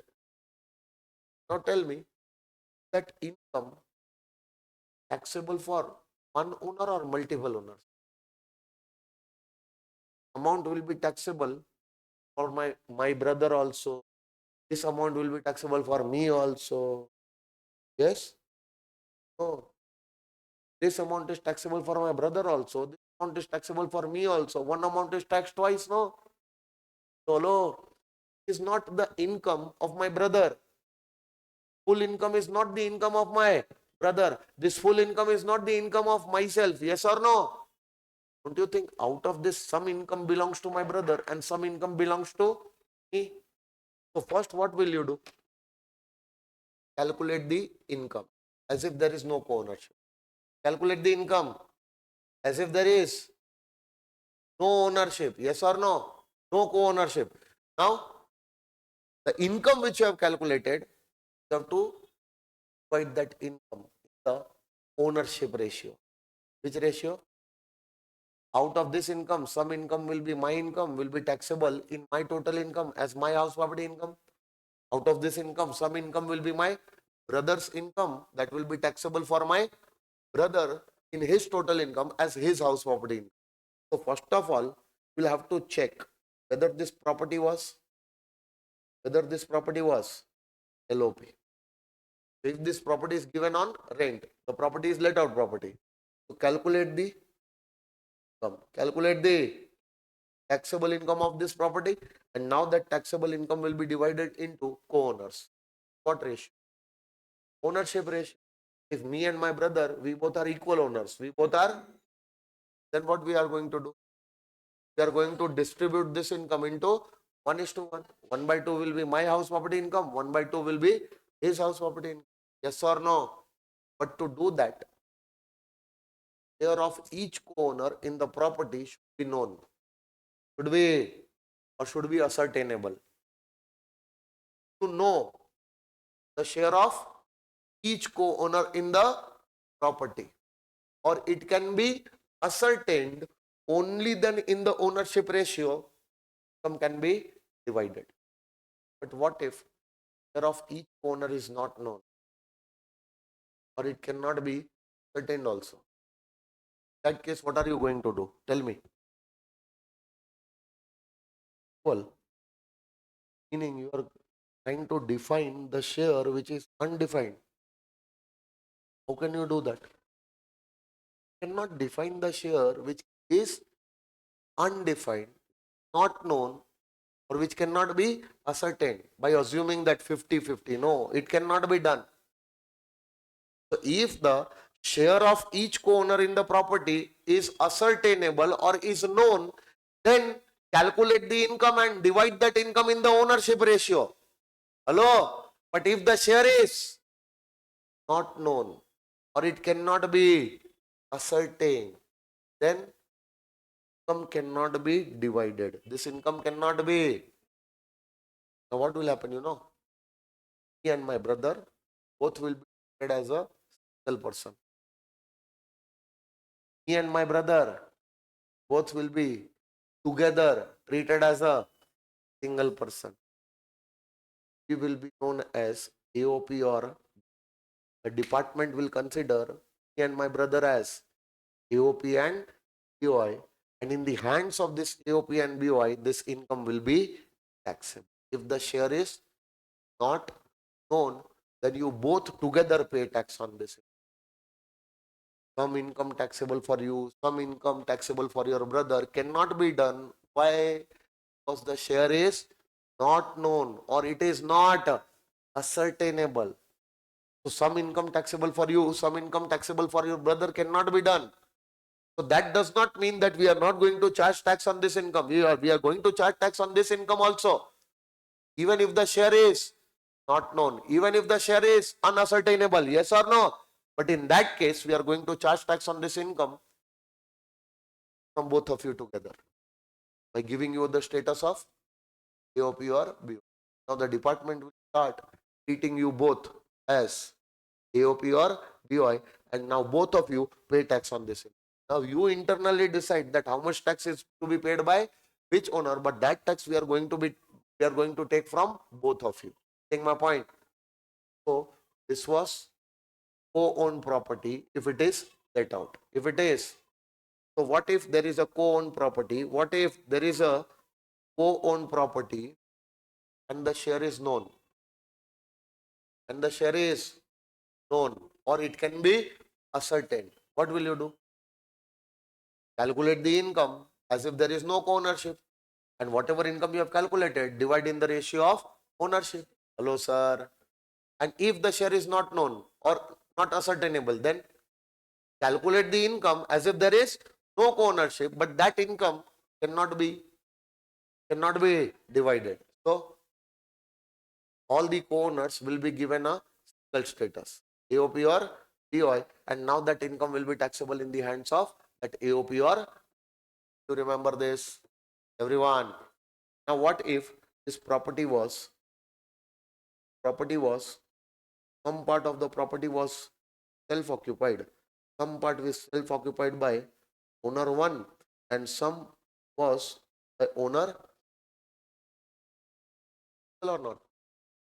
Can this property be SOP?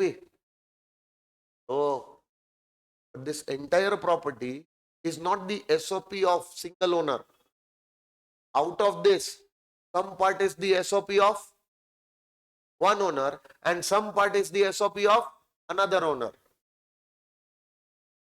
So the part which is the SOP for first owner will be treated as a separate SOP of that owner. So, sir, the exemption of that part will be taken by that owner. Getting my point?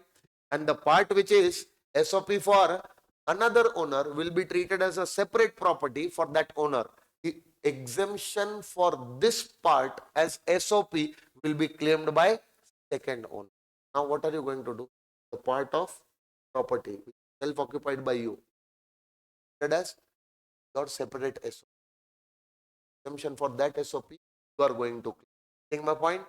The part of the property which is self-occupied by another co-owner will be separately treated as a SOP of that co-owner, and the exemption for that part will be claimed by that co-owner. Getting my point?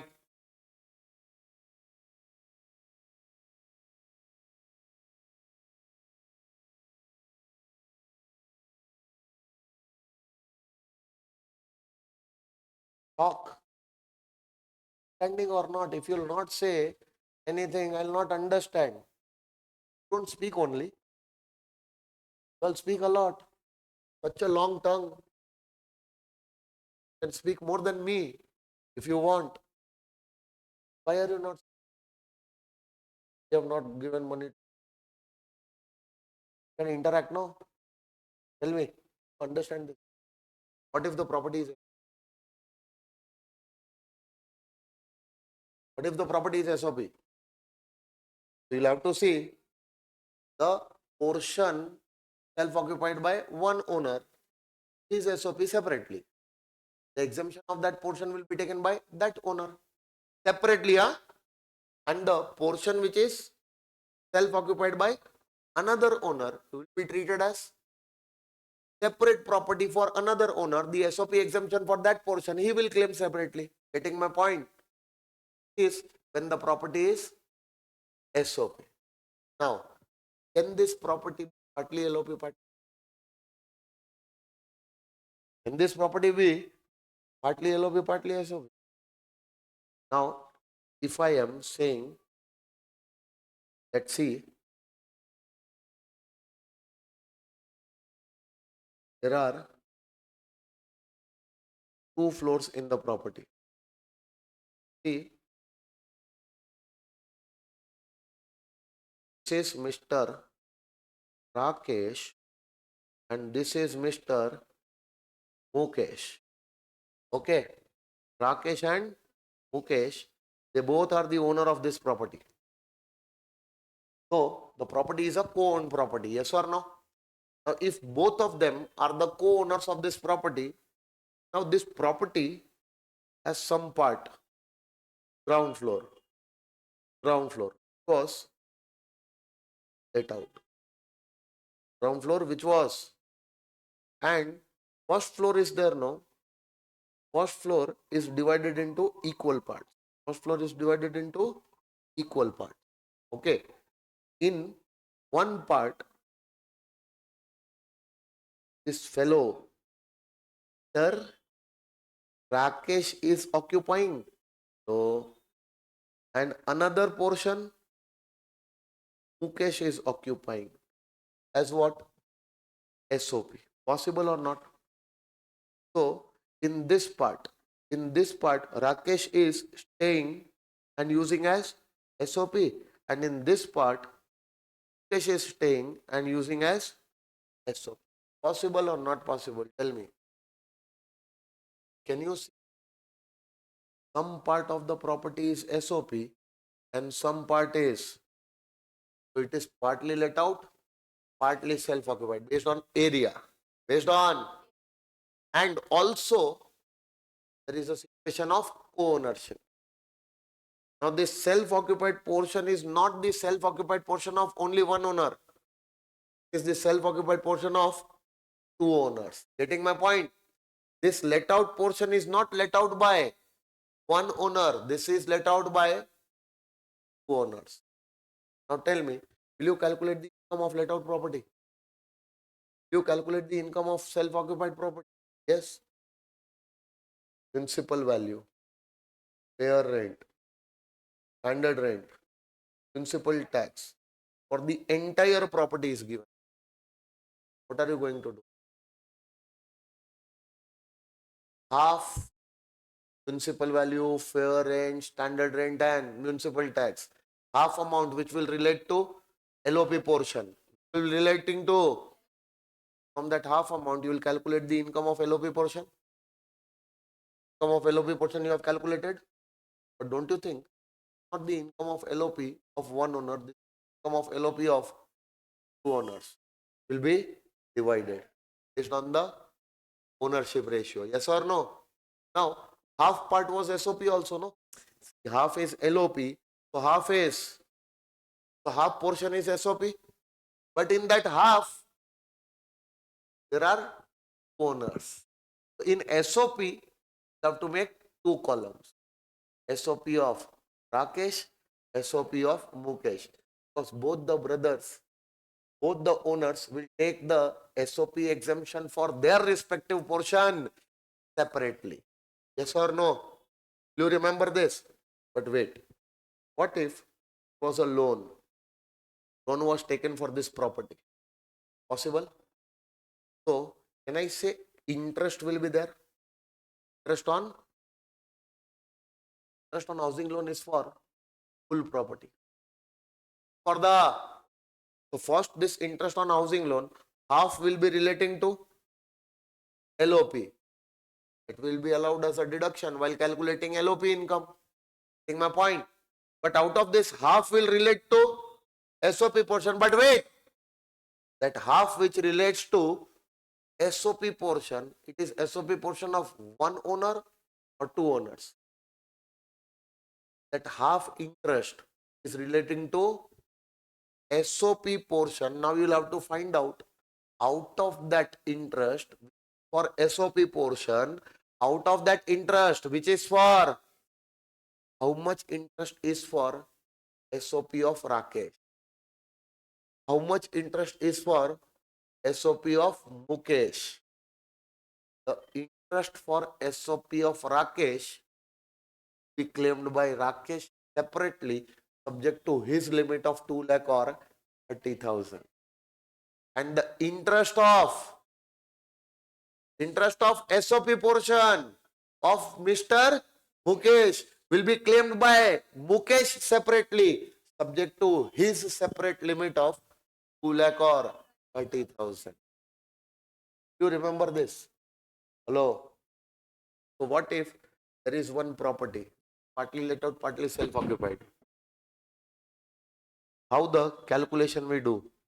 First of all, we'll make the column for particulars. Yes or no? Second column, total amount.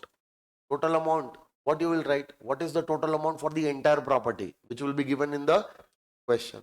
Now this total amount will be divided into LOP portion and SOP portion. Now in my example, how much was the LOP portion? 50% of the property is LOP and 50% of the property is SOP. So can I say half is LOP portion? Hello? And half is SOP. But half is not SOP of one owner. That half SOP portion is self-occupied by two owners. So in SOP also there will be two columns. Rakesh and Mukesh. Now see, whatever income you are going to calculate for LOP portion, that income will be divided into parts. Half income relates to Rakesh, half income relates to Mukesh, because it was given in the question that both the brothers are equal owners. Both the brothers are.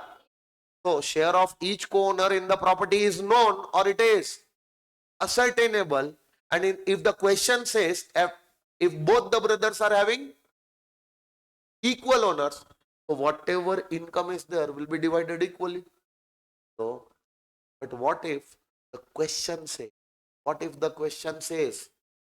that how much ownership to which owner is not known, then this entire amount will be taxable for both of them by giving them the status of AOP and BOI. Getting my point? But here in SOP portion, definitely you will come to know that how much portion is used as SOP and how much portion is used as SOP by Rakesh and how much by Mukesh. Getting my point? The portion which is used by Rakesh be a separate SOP. Portion which is used by Mukesh will be a separate SOP.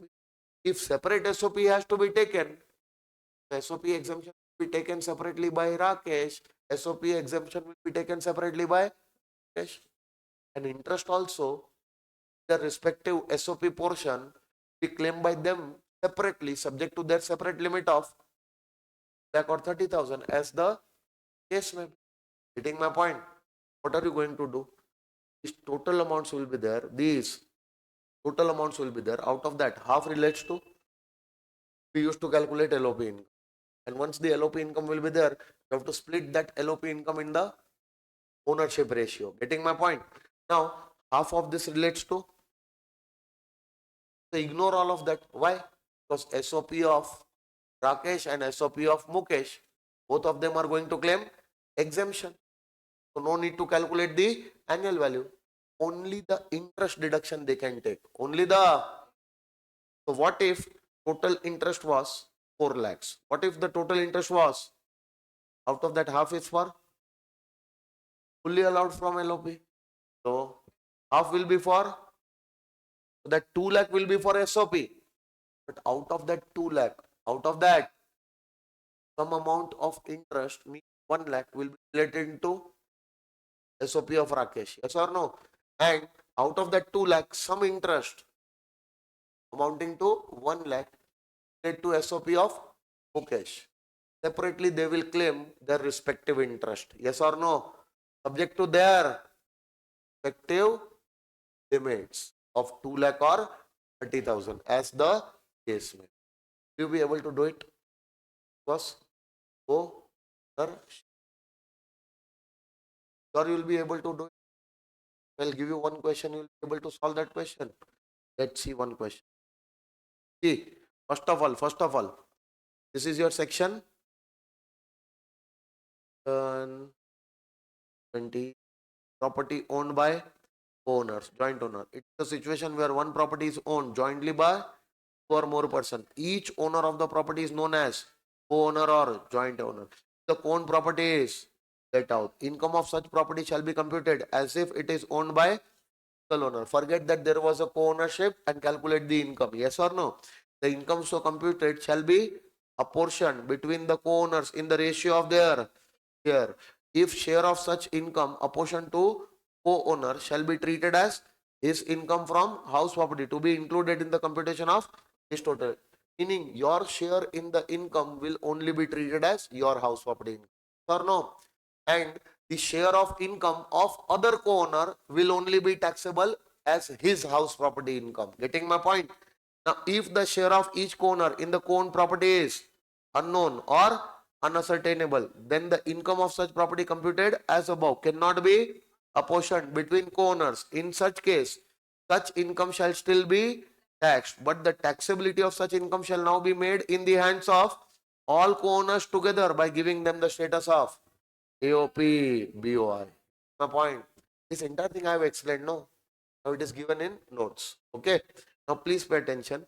If the co-owned property is, if co-owned property is for each co-owner, what did I say? For their respective self-occupied portion shall be treated as his own SOP or DLOP separately. See, you already have two SOPs for which you are claiming exemption.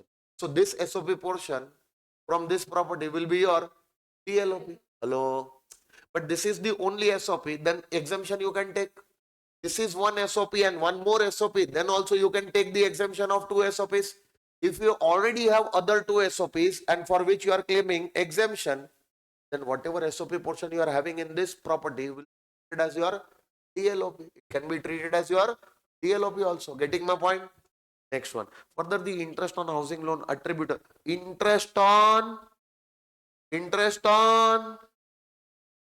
attributable to his self-occupied portion shall be claimed by him as a deduction subject to his own limit of 30,000 or 2 lakh or fully if the self-occupied portion is treated as DLOP.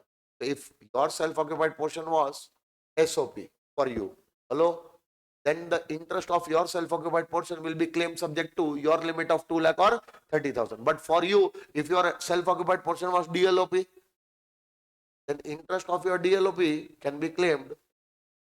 There is no limit of lakh or 30,000 in your DLOP. Getting my point? But if your self-occupied portion is SOP for you, then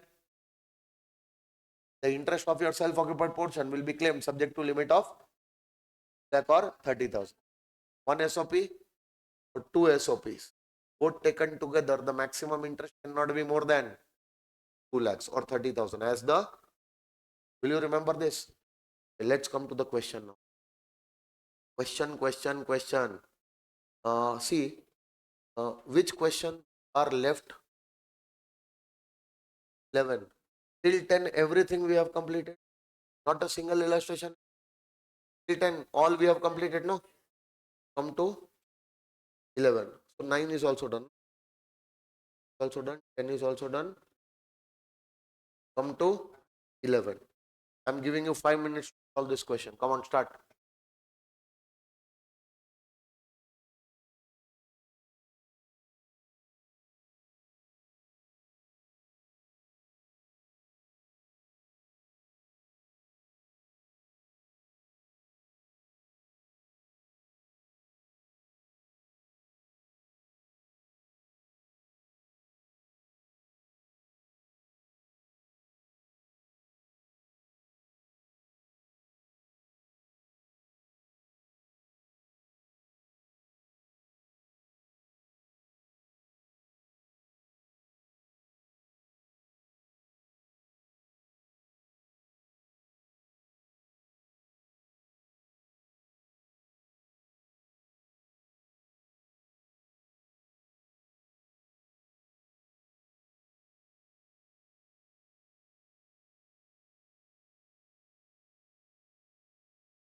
Done, sir. By now, you should get the answer also. See, Aparna co-owns a residential house property in Calcutta. That Calcutta property is co-owned by Aparna along with her sister Dimple, where her sister's family resides. So that entire property is SOP. Why? Okay. Both of them have equal share in the property and the same is used by them for. So there is one property which is self-occupied. But is it self-occupied by one owner or both the owners?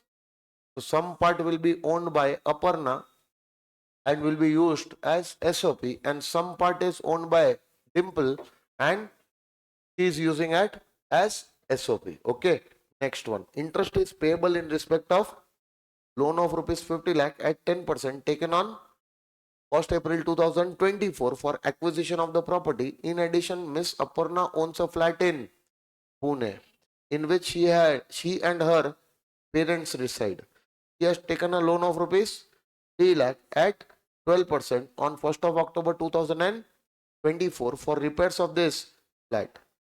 Now see, Aparna is a co-owner in one flat in Calcutta and she also owns one more flat in Pune. That Pune flat is not co-owned.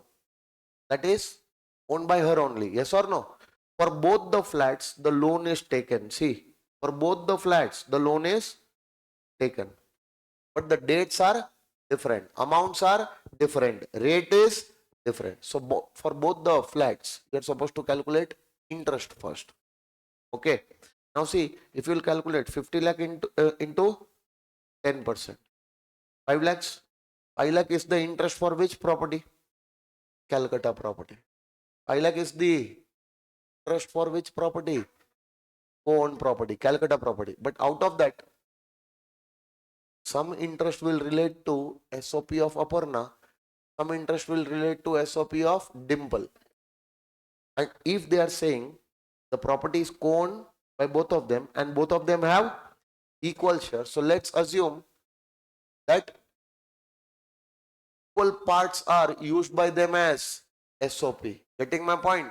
So 2 lakh 50 interest will be interest for Aparna's SOP. 2 lakh 50 will be interest for Dimple's SOP. Getting my point? So that 2 lakh 50 interest is that 2 lakh 50 interest for Aparna's SOP, Calcutta SOP will be allowed subject to her limit of 2 lakhs. So 2 lakh 50 or 2 lakh, whichever is lower. So 2 lakh can be claimed maximum from Calcutta property. Now see, for Pune property, she has taken a loan at 12%, and that is a repairs loan. That is a for SOP. If you are taking a repairs loan, on that loan, maximum interest can be 30,000. So how much will be the interest? 36,000 will be allowed subject to maximum 30. For Calcutta property, 2 lakh 50 or 2 lakh, whichever is lower. 2 lakh. Yes or no? For Pune property, 36,000 or 30,000, whichever is lower, 30,000. For both your SOP taken together, maximum interest cannot be more than 2 lakhs. So if you will take 2 lakh deduction out of Calcutta and if you will take 30,000 deduction out of Pune, total will be 230. It cannot be more than 2 lakhs. So how much is the deduction which will be available for interest to Aparna? It will be 2 lakhs. Understanding? Yes or no? So they are saying compute the deduction which would be available to Miss Aparna. But wait, now to Dimple also some interest will be allowed, no? So to Dimple, do you remember that Calcutta property? 5 lakh interest was there. Out of that 2 lakh 50 is for Dimple. Dimple's SOP that she will claim subject to her separate limit of 2 lakhs. So she will get a deduction of 2 lakhs. Getting my point? This is for Dimple. This will be 2 lakh. Done, sir? All the illustrations are done. Now come to test your knowledge. Test your knowledge. How many questions are remaining? Question number 1 is remaining, no? And that is on co-ownership, right? Come to question number 1. Start solving. Come on, fast.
See, Mr. Raman is a co-owner of a house property along with his brother. Holding share of each co-owner is known. 1 by 2, 1 by 2. Now, municipal value, fair rent, standard rent and rent received is given. Okay. Now what we'll do? Municipal value or fair rent, whichever is higher. So 160. Yes or no? 160 or standard rent, whichever is lower. So 160 will become expected rent. 160 will become. And are they telling you that the property was vacant? It was given on rent from this month to this month? No. So meaning that full 12 months the property is let out. So 12 months is the let out period multiplied by 15. So 1,80,000 will be your actual rent. Now, is there any vacancy or no vacancy? So if there is no vacancy, 1,80,000 or 1,60,000, whichever is higher, GAV will be. So all of you should get GAV of 1,80,000. Tell me, everyone got this? Correct. Very good. Now see, out of this GAV, if some unrealized rent is there, will reduce. But in the question, there is no unrealized rent. So this is my final GAV. Now, is there any municipal tax? Is there any municipal tax? Wait. See, loan for construction of this property is jointly taken and the interest charged by the bank is, out of which 21,000 has been, and interest on the unpaid interest is, out of 25, 21 is paid and 4,000 is payable. Out of 25, 21 is paid. That means 4,000 is payable. Yes or no? This 4,000 is also for this year, 21,000 is also for this year. So entire 25,000 interest will be allowed as a deduction. I don't take the deduction on payment basis. I take the deduction on due basis. So what is the interest due for this year? 25 will be allowed as a deduction in this year. So this 25 will take care of this 21 and also that 4,000 which is payable. Okay. Now this 450 will not be allowed as a deduction because this is not interest on housing loan. This is interest on unpaid interest, meaning penal interest. Some interest you are paying in the form of penalty will not be allowed as a deduction. 450 will not be allowed. Now, to repay the housing loan, Raman and his brother have taken a fresh loan. So, fresh loan which is taken to repay the housing loan is also a housing loan. And on that, if any interest is paid, if that interest will also be allowed. So, how much interest will be allowed? 25,000, 5,000. So 30,000 interest will be allowed. Yes or no? Municipal tax is 5,100. Wow, wonderful. Paid by? Will not be allowed. So out of GAV, municipal tax will be nil. So what is NAV? NAV 1,80,000 minus 30% and minus interest 30,000. How much? 90. And both the brothers are equal owners. Half for Raman and half for his brother. Yes or no? So it will be half 48,000, 48,000. Please check the final answer. Got it? How will you calculate this question? Same format. Prepare the format, calculate the income, and in the last, when you will get 96,000, split that income into half and half. Half for Raman, 48,000 taxable. Half for brother, 48,000 taxable. Done, sir? Sir? Question number 2 is done. 3, 4, 5. Mark this question important. Good question.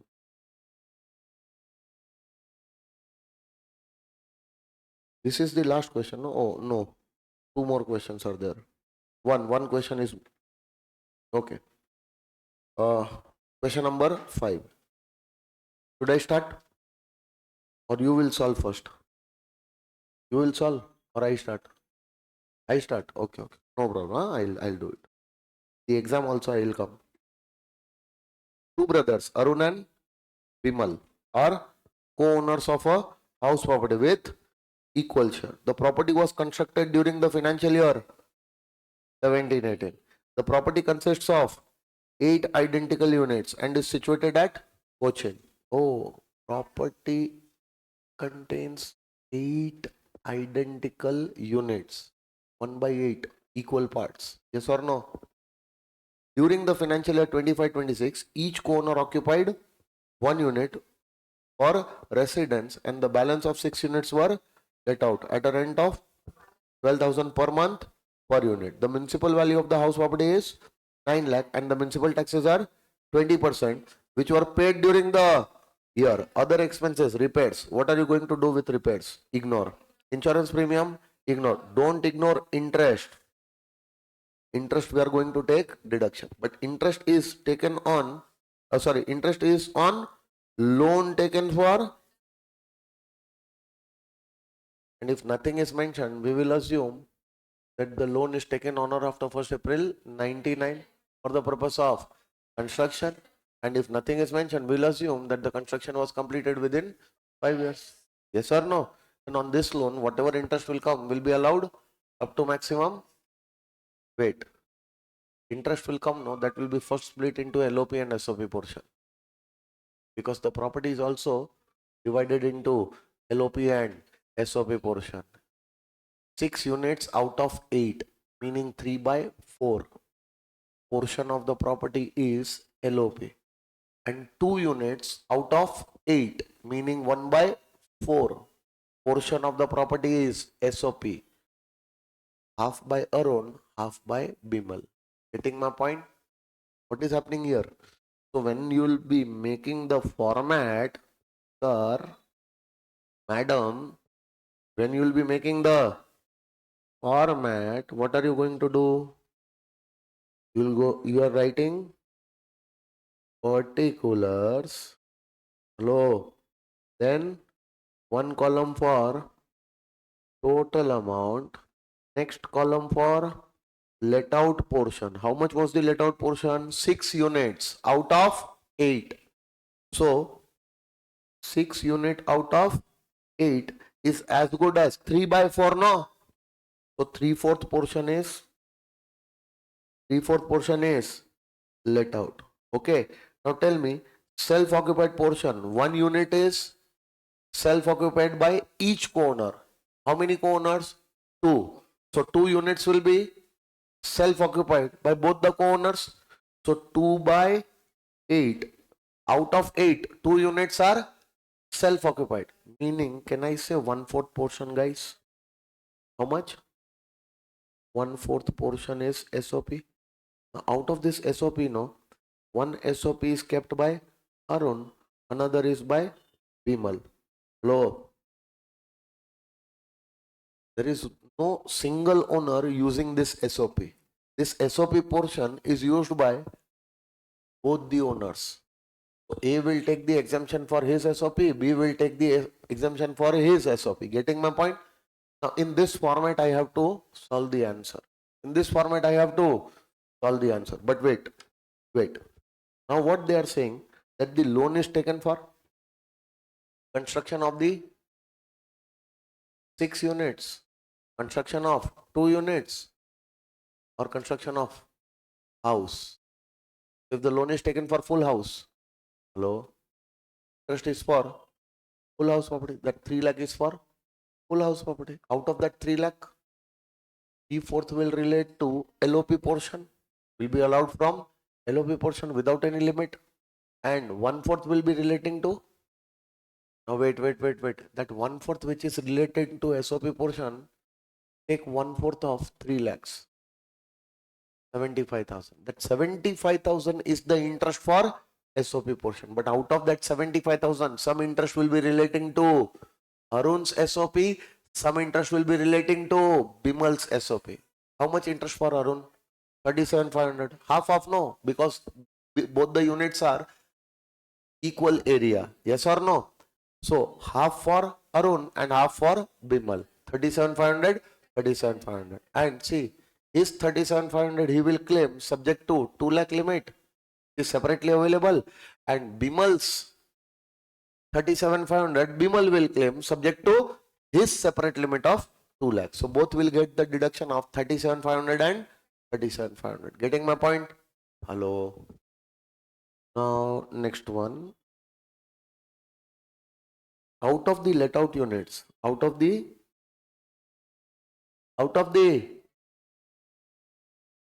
one unit remain vacant for 4 months. How many units are let out? 5 units are let out for full 12 months. 5 units are let out for full 12 months. But 1 unit is let out only for 8 months. Because that was vacant for 4 months. So when you will calculate the actual rent, so what is the monthly rent? 12,000 per month. So what are you going to do? 5 units, monthly rent 12,000 per month per unit is let out for how many months? 12 months. And 1 unit, the monthly rent was 12,000 for this unit also. But it is not let out for 12 months, it is let out only for 8 months. So this will give you 8,16,000. This will be your actual rent. Calculate. Are you getting 8,16,000? How did you get that 8,16,000? Calculation is. Yes or no? No, sir. Next one. Arun could not occupy his unit for. Arun could not occupy his unit for, as he was transferred to. Oh, this you can see this Arun's SOP. He's using as SOP only for 6 months. He could not use it for balance 6 months. Will it make any difference? His SOP will be still treated as SOP. Because for the balance 6 months for which he is not occupying, he is not deriving any monetary benefit. So for 6 months used as SOP, balance 6 months not deriving any monetary benefit. So it will still be treated as SOP only. Getting my point, everyone? Okay, sir. Sir. Next one. The other income of Arun and Bimal are 290 and 180 respectively. Compute the income under the head house property and the total income of two brothers if they pay tax under the. Ayyo. That 37,500 from SOP we were claiming, no, will not be allowed because both are following. So the SOP income of Arun will be nil, SOP income of Bimal will be nil. Just calculate LOP income and split into two parts. Hello? But wait. You are supposed to calculate the house property income also, and you are supposed to calculate the total income also. So first you will have to calculate house property income for both the brothers. Then other incomes of both the brothers are given. You will have to add these incomes in the house property income which you have calculated. Then you will get the total income. First calculate the house property income and total income, assuming that he pays tax under the, and also show the computation of income under this head if they both exercise the option of. Same question you will have to solve again. Same question you will have to solve by assuming that both are shifting out. Now that 37,500 you will get from SOP. Getting my point? So one solution, assuming that 115 BSE followed. Second solution, assuming that 115 BSE not followed. Will you be able to do it? Let's go. Let's solve. Come on, tell me. First, we are assuming 115 BAC followed or not followed? Followed. Okay. Now tell me, what is the municipal value? What is the municipal value? Given in the question, no? 3/4. 3/4 of this. 6,75,000. Here it will be dash because both of them will take SOP exemption. Getting my point? What is the fair rent? Dash. What is the higher amount? Dash Here it will be 6 lakhs. Don't make any comparison in the total column. Total is just to show the total amount. No comparisons will be made there. Getting my point? Tell me, standard rent, how much is the standard rent? Dash, dash, dash, dash. Now, what will be the expected rent? Dash, 6,75,000, dash and dash. Now, what was the actual rent? Did you calculate? 5 into 12 into 12,000 plus 1 into 8 into 12,000. It is 8 lakh 16. I will directly write it in LOP column because this is the rent for the let out portion only, no? Directly write that amount in the LOP. Now tell me, one unit is vacant for 4 months. So there is a vacancy or there is no vacancy? Even if there is a vacancy, still your actual rent is higher than expected rent. What are you going to do? Actual rent will be taken as GAV. So 8 lakh 16,000. Got it, sir? Here it will be nil. And here also it will be nil. Any unrealized rent? No. No unrealized rent given in the question. So this will be final GAV. No need to write unrealized rent also. Minus. Minus. How much is the municipal tax? 20%. 20% of 9 lakh will be 1 lakh 80. Now 1 lakh 80, 3/4 of this will be allowed from LOP. 1 lakh 35. And remaining 1/4 is for SOP portion, will not be allowed from SOP portion, nil. Got it, sir? What will be NAV?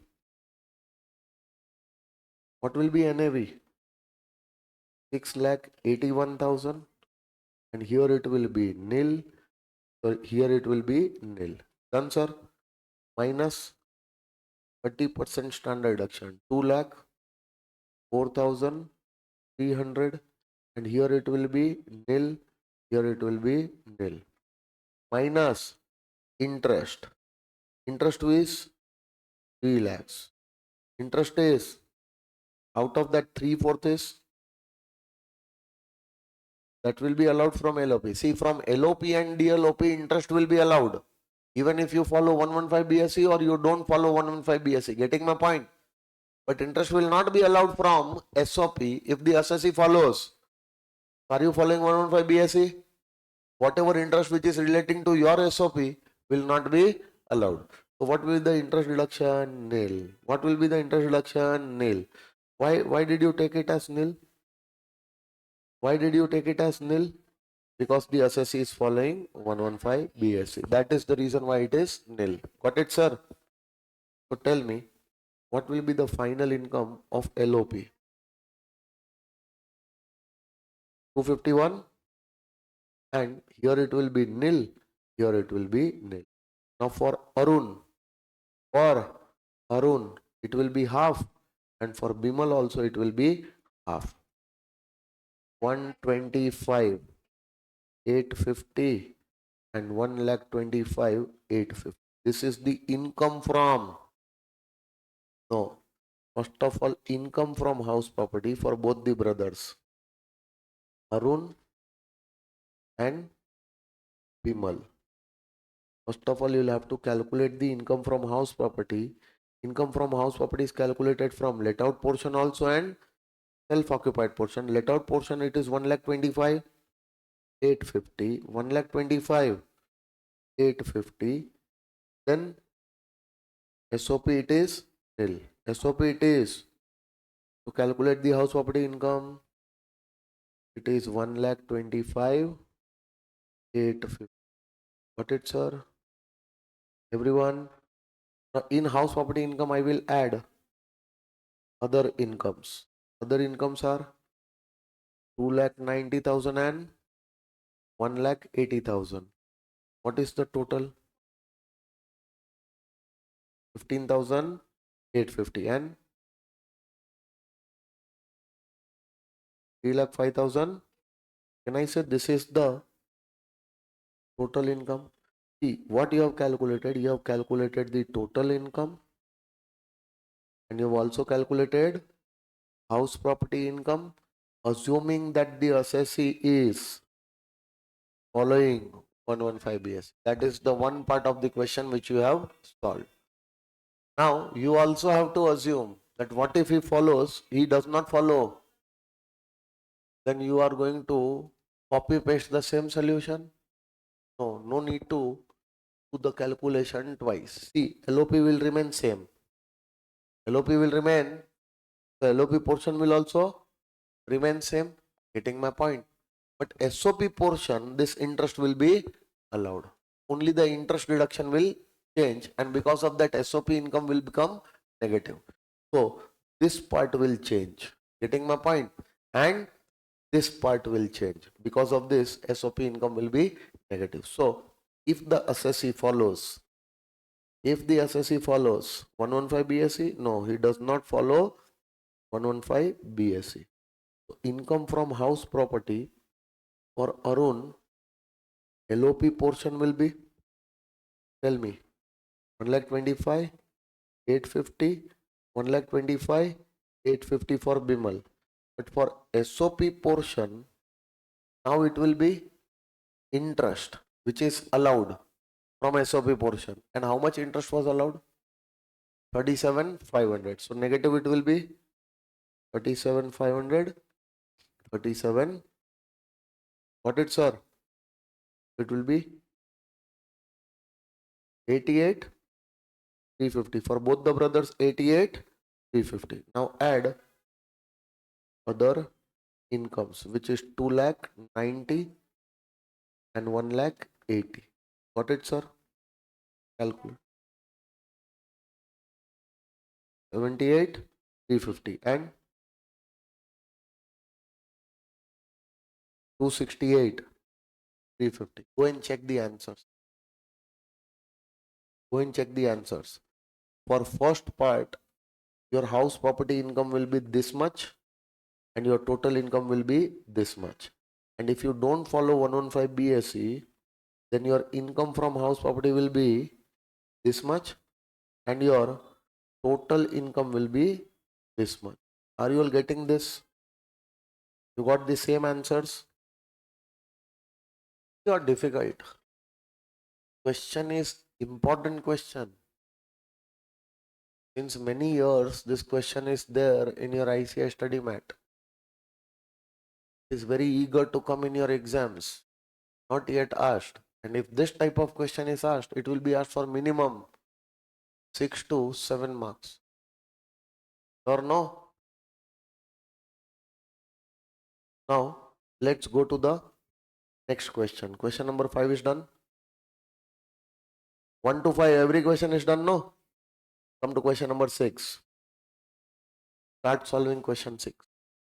House property situated outside India. That concept is there.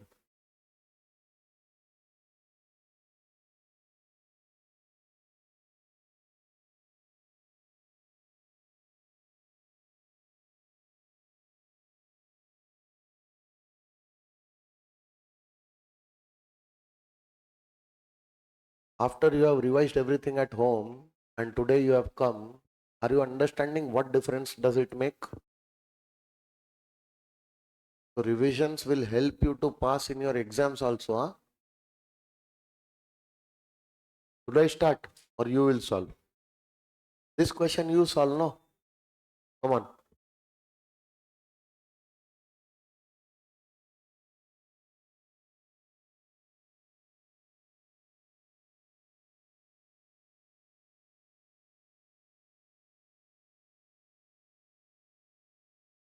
And mark this question also as important. Huh? Good question.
Four properties total. Two properties are in country Y. Two properties are in India. One property of country Y is SOP. One property of country Y is LOP. One property in India is SOP. One property in India is LOP. How many columns you are going to make? Four columns. LOP in country Y, LOP in India. SOP in country Y, SOP in India. Four columns. That's it. Four column, make a format and put the amounts. You'll get the answer.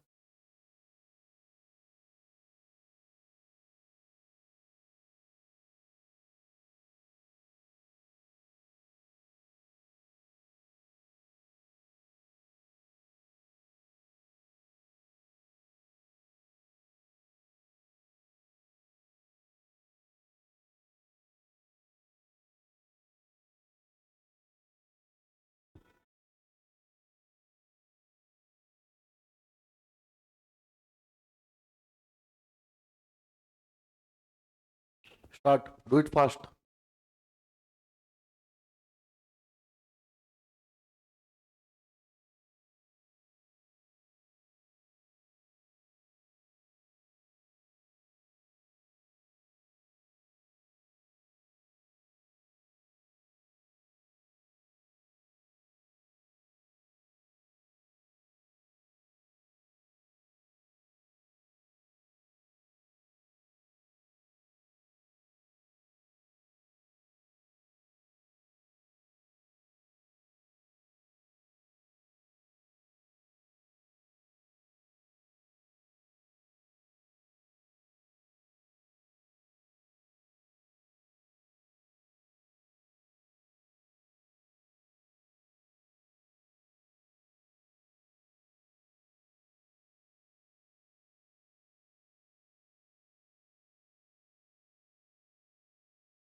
particulars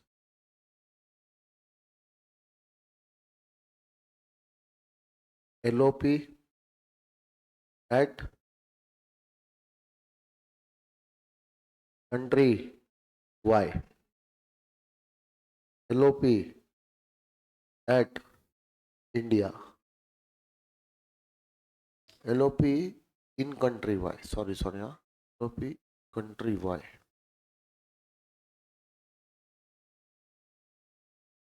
Country Y. And one more LOP is there, no? That LOP is in Bangalore. Okay. Guys, second SOP in country Y. And SOP in India. Which place? Delhi, no? Now pay attention, pay attention. Very important thing I am telling you. What is the name of the assessee? Status is given in the question. ROR or RNOR? RNOR. Please be careful, huh? Pay attention. For RNOR, no? For RNOR. In India, this is not taxable. Yesterday only I have told you. SOP outside India is not taxable for RNOR or NR. You are not earning the income of that property and you are not receiving that income in India. Done, sir? So forget about that SOP. Second. In country Y, you have one LOP also. How much is the monthly rent? 18,000 country Y dollars. CYD. Country Y dollars. How much? $18,000. Meaning that is the rent.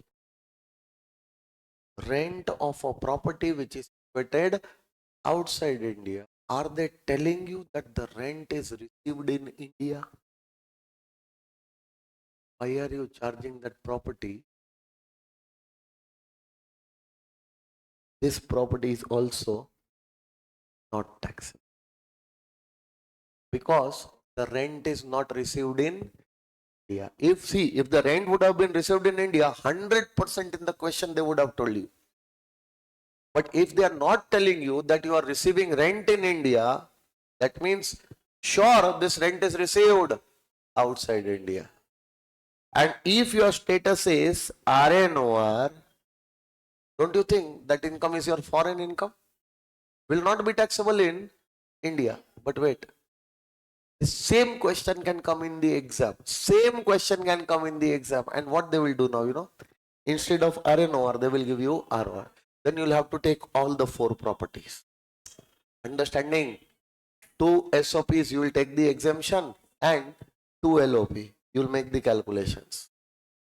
But since the assessee is RNOR, just see a very small information you have missed and you made a blunder.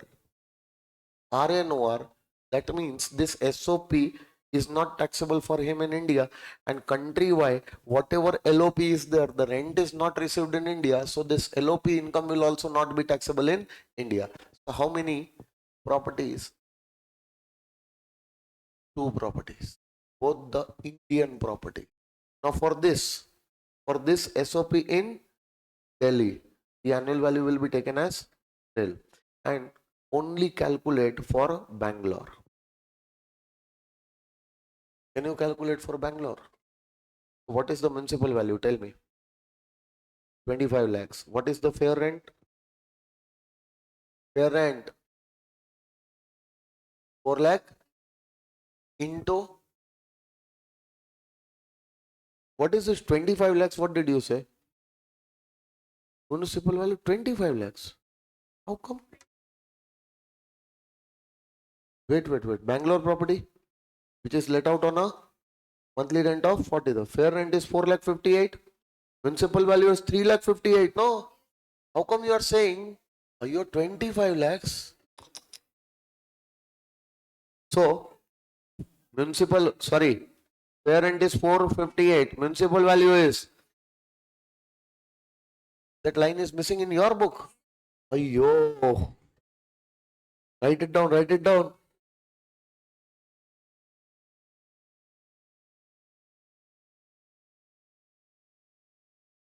ICI, dear ICI.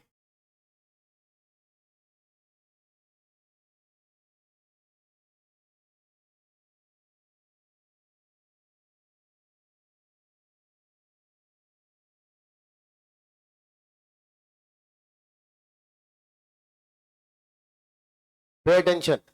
4 lakh 58 or 3 lakh 58, whichever is higher. 458 is higher. So 458 and 420, whichever is lower. 420 is lower. Now what is the monthly rent? 40,000. So 40,000 into 12, it will be 4 lakh 80. 4 lakh 80 or 4 lakh 20, whichever is higher.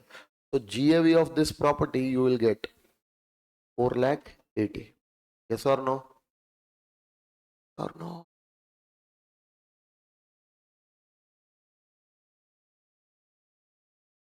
Out of this GAV, will you reduce municipal tax?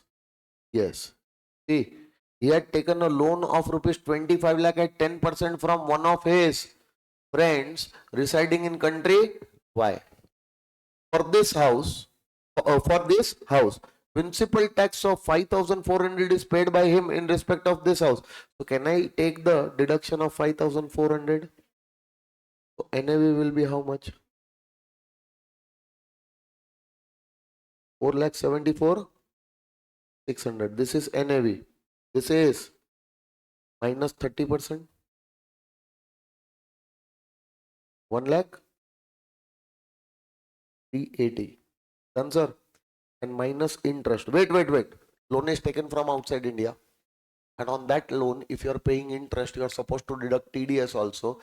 And if the TDS is not deducted, that interest will not be allowed as a deduction. As per section 25, I have already told you. Any interest on housing loan payable outside India, on which if you are supposed to deduct the TDS, and if you are not deducting TDS, then that interest cannot be claimed as a deduction. It will be disallowed. You are very lucky that you have taken the loan outside from your friend outside India. So definitely interest is paid to that friend outside India. Are they saying that you have not deducted TDS? Is it given in the question that on this interest you have not deducted TDS? That the TDS would have been deducted. If I would have been your examiner, I would have introduced that information also. On this interest, no TDS is deducted. That entire interest will be disallowed. But now you can claim the deduction for interest. Why? Assuming that the interest is paid outside India after deducting TDS. Getting my point?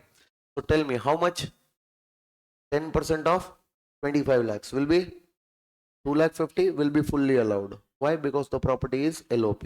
Calculate.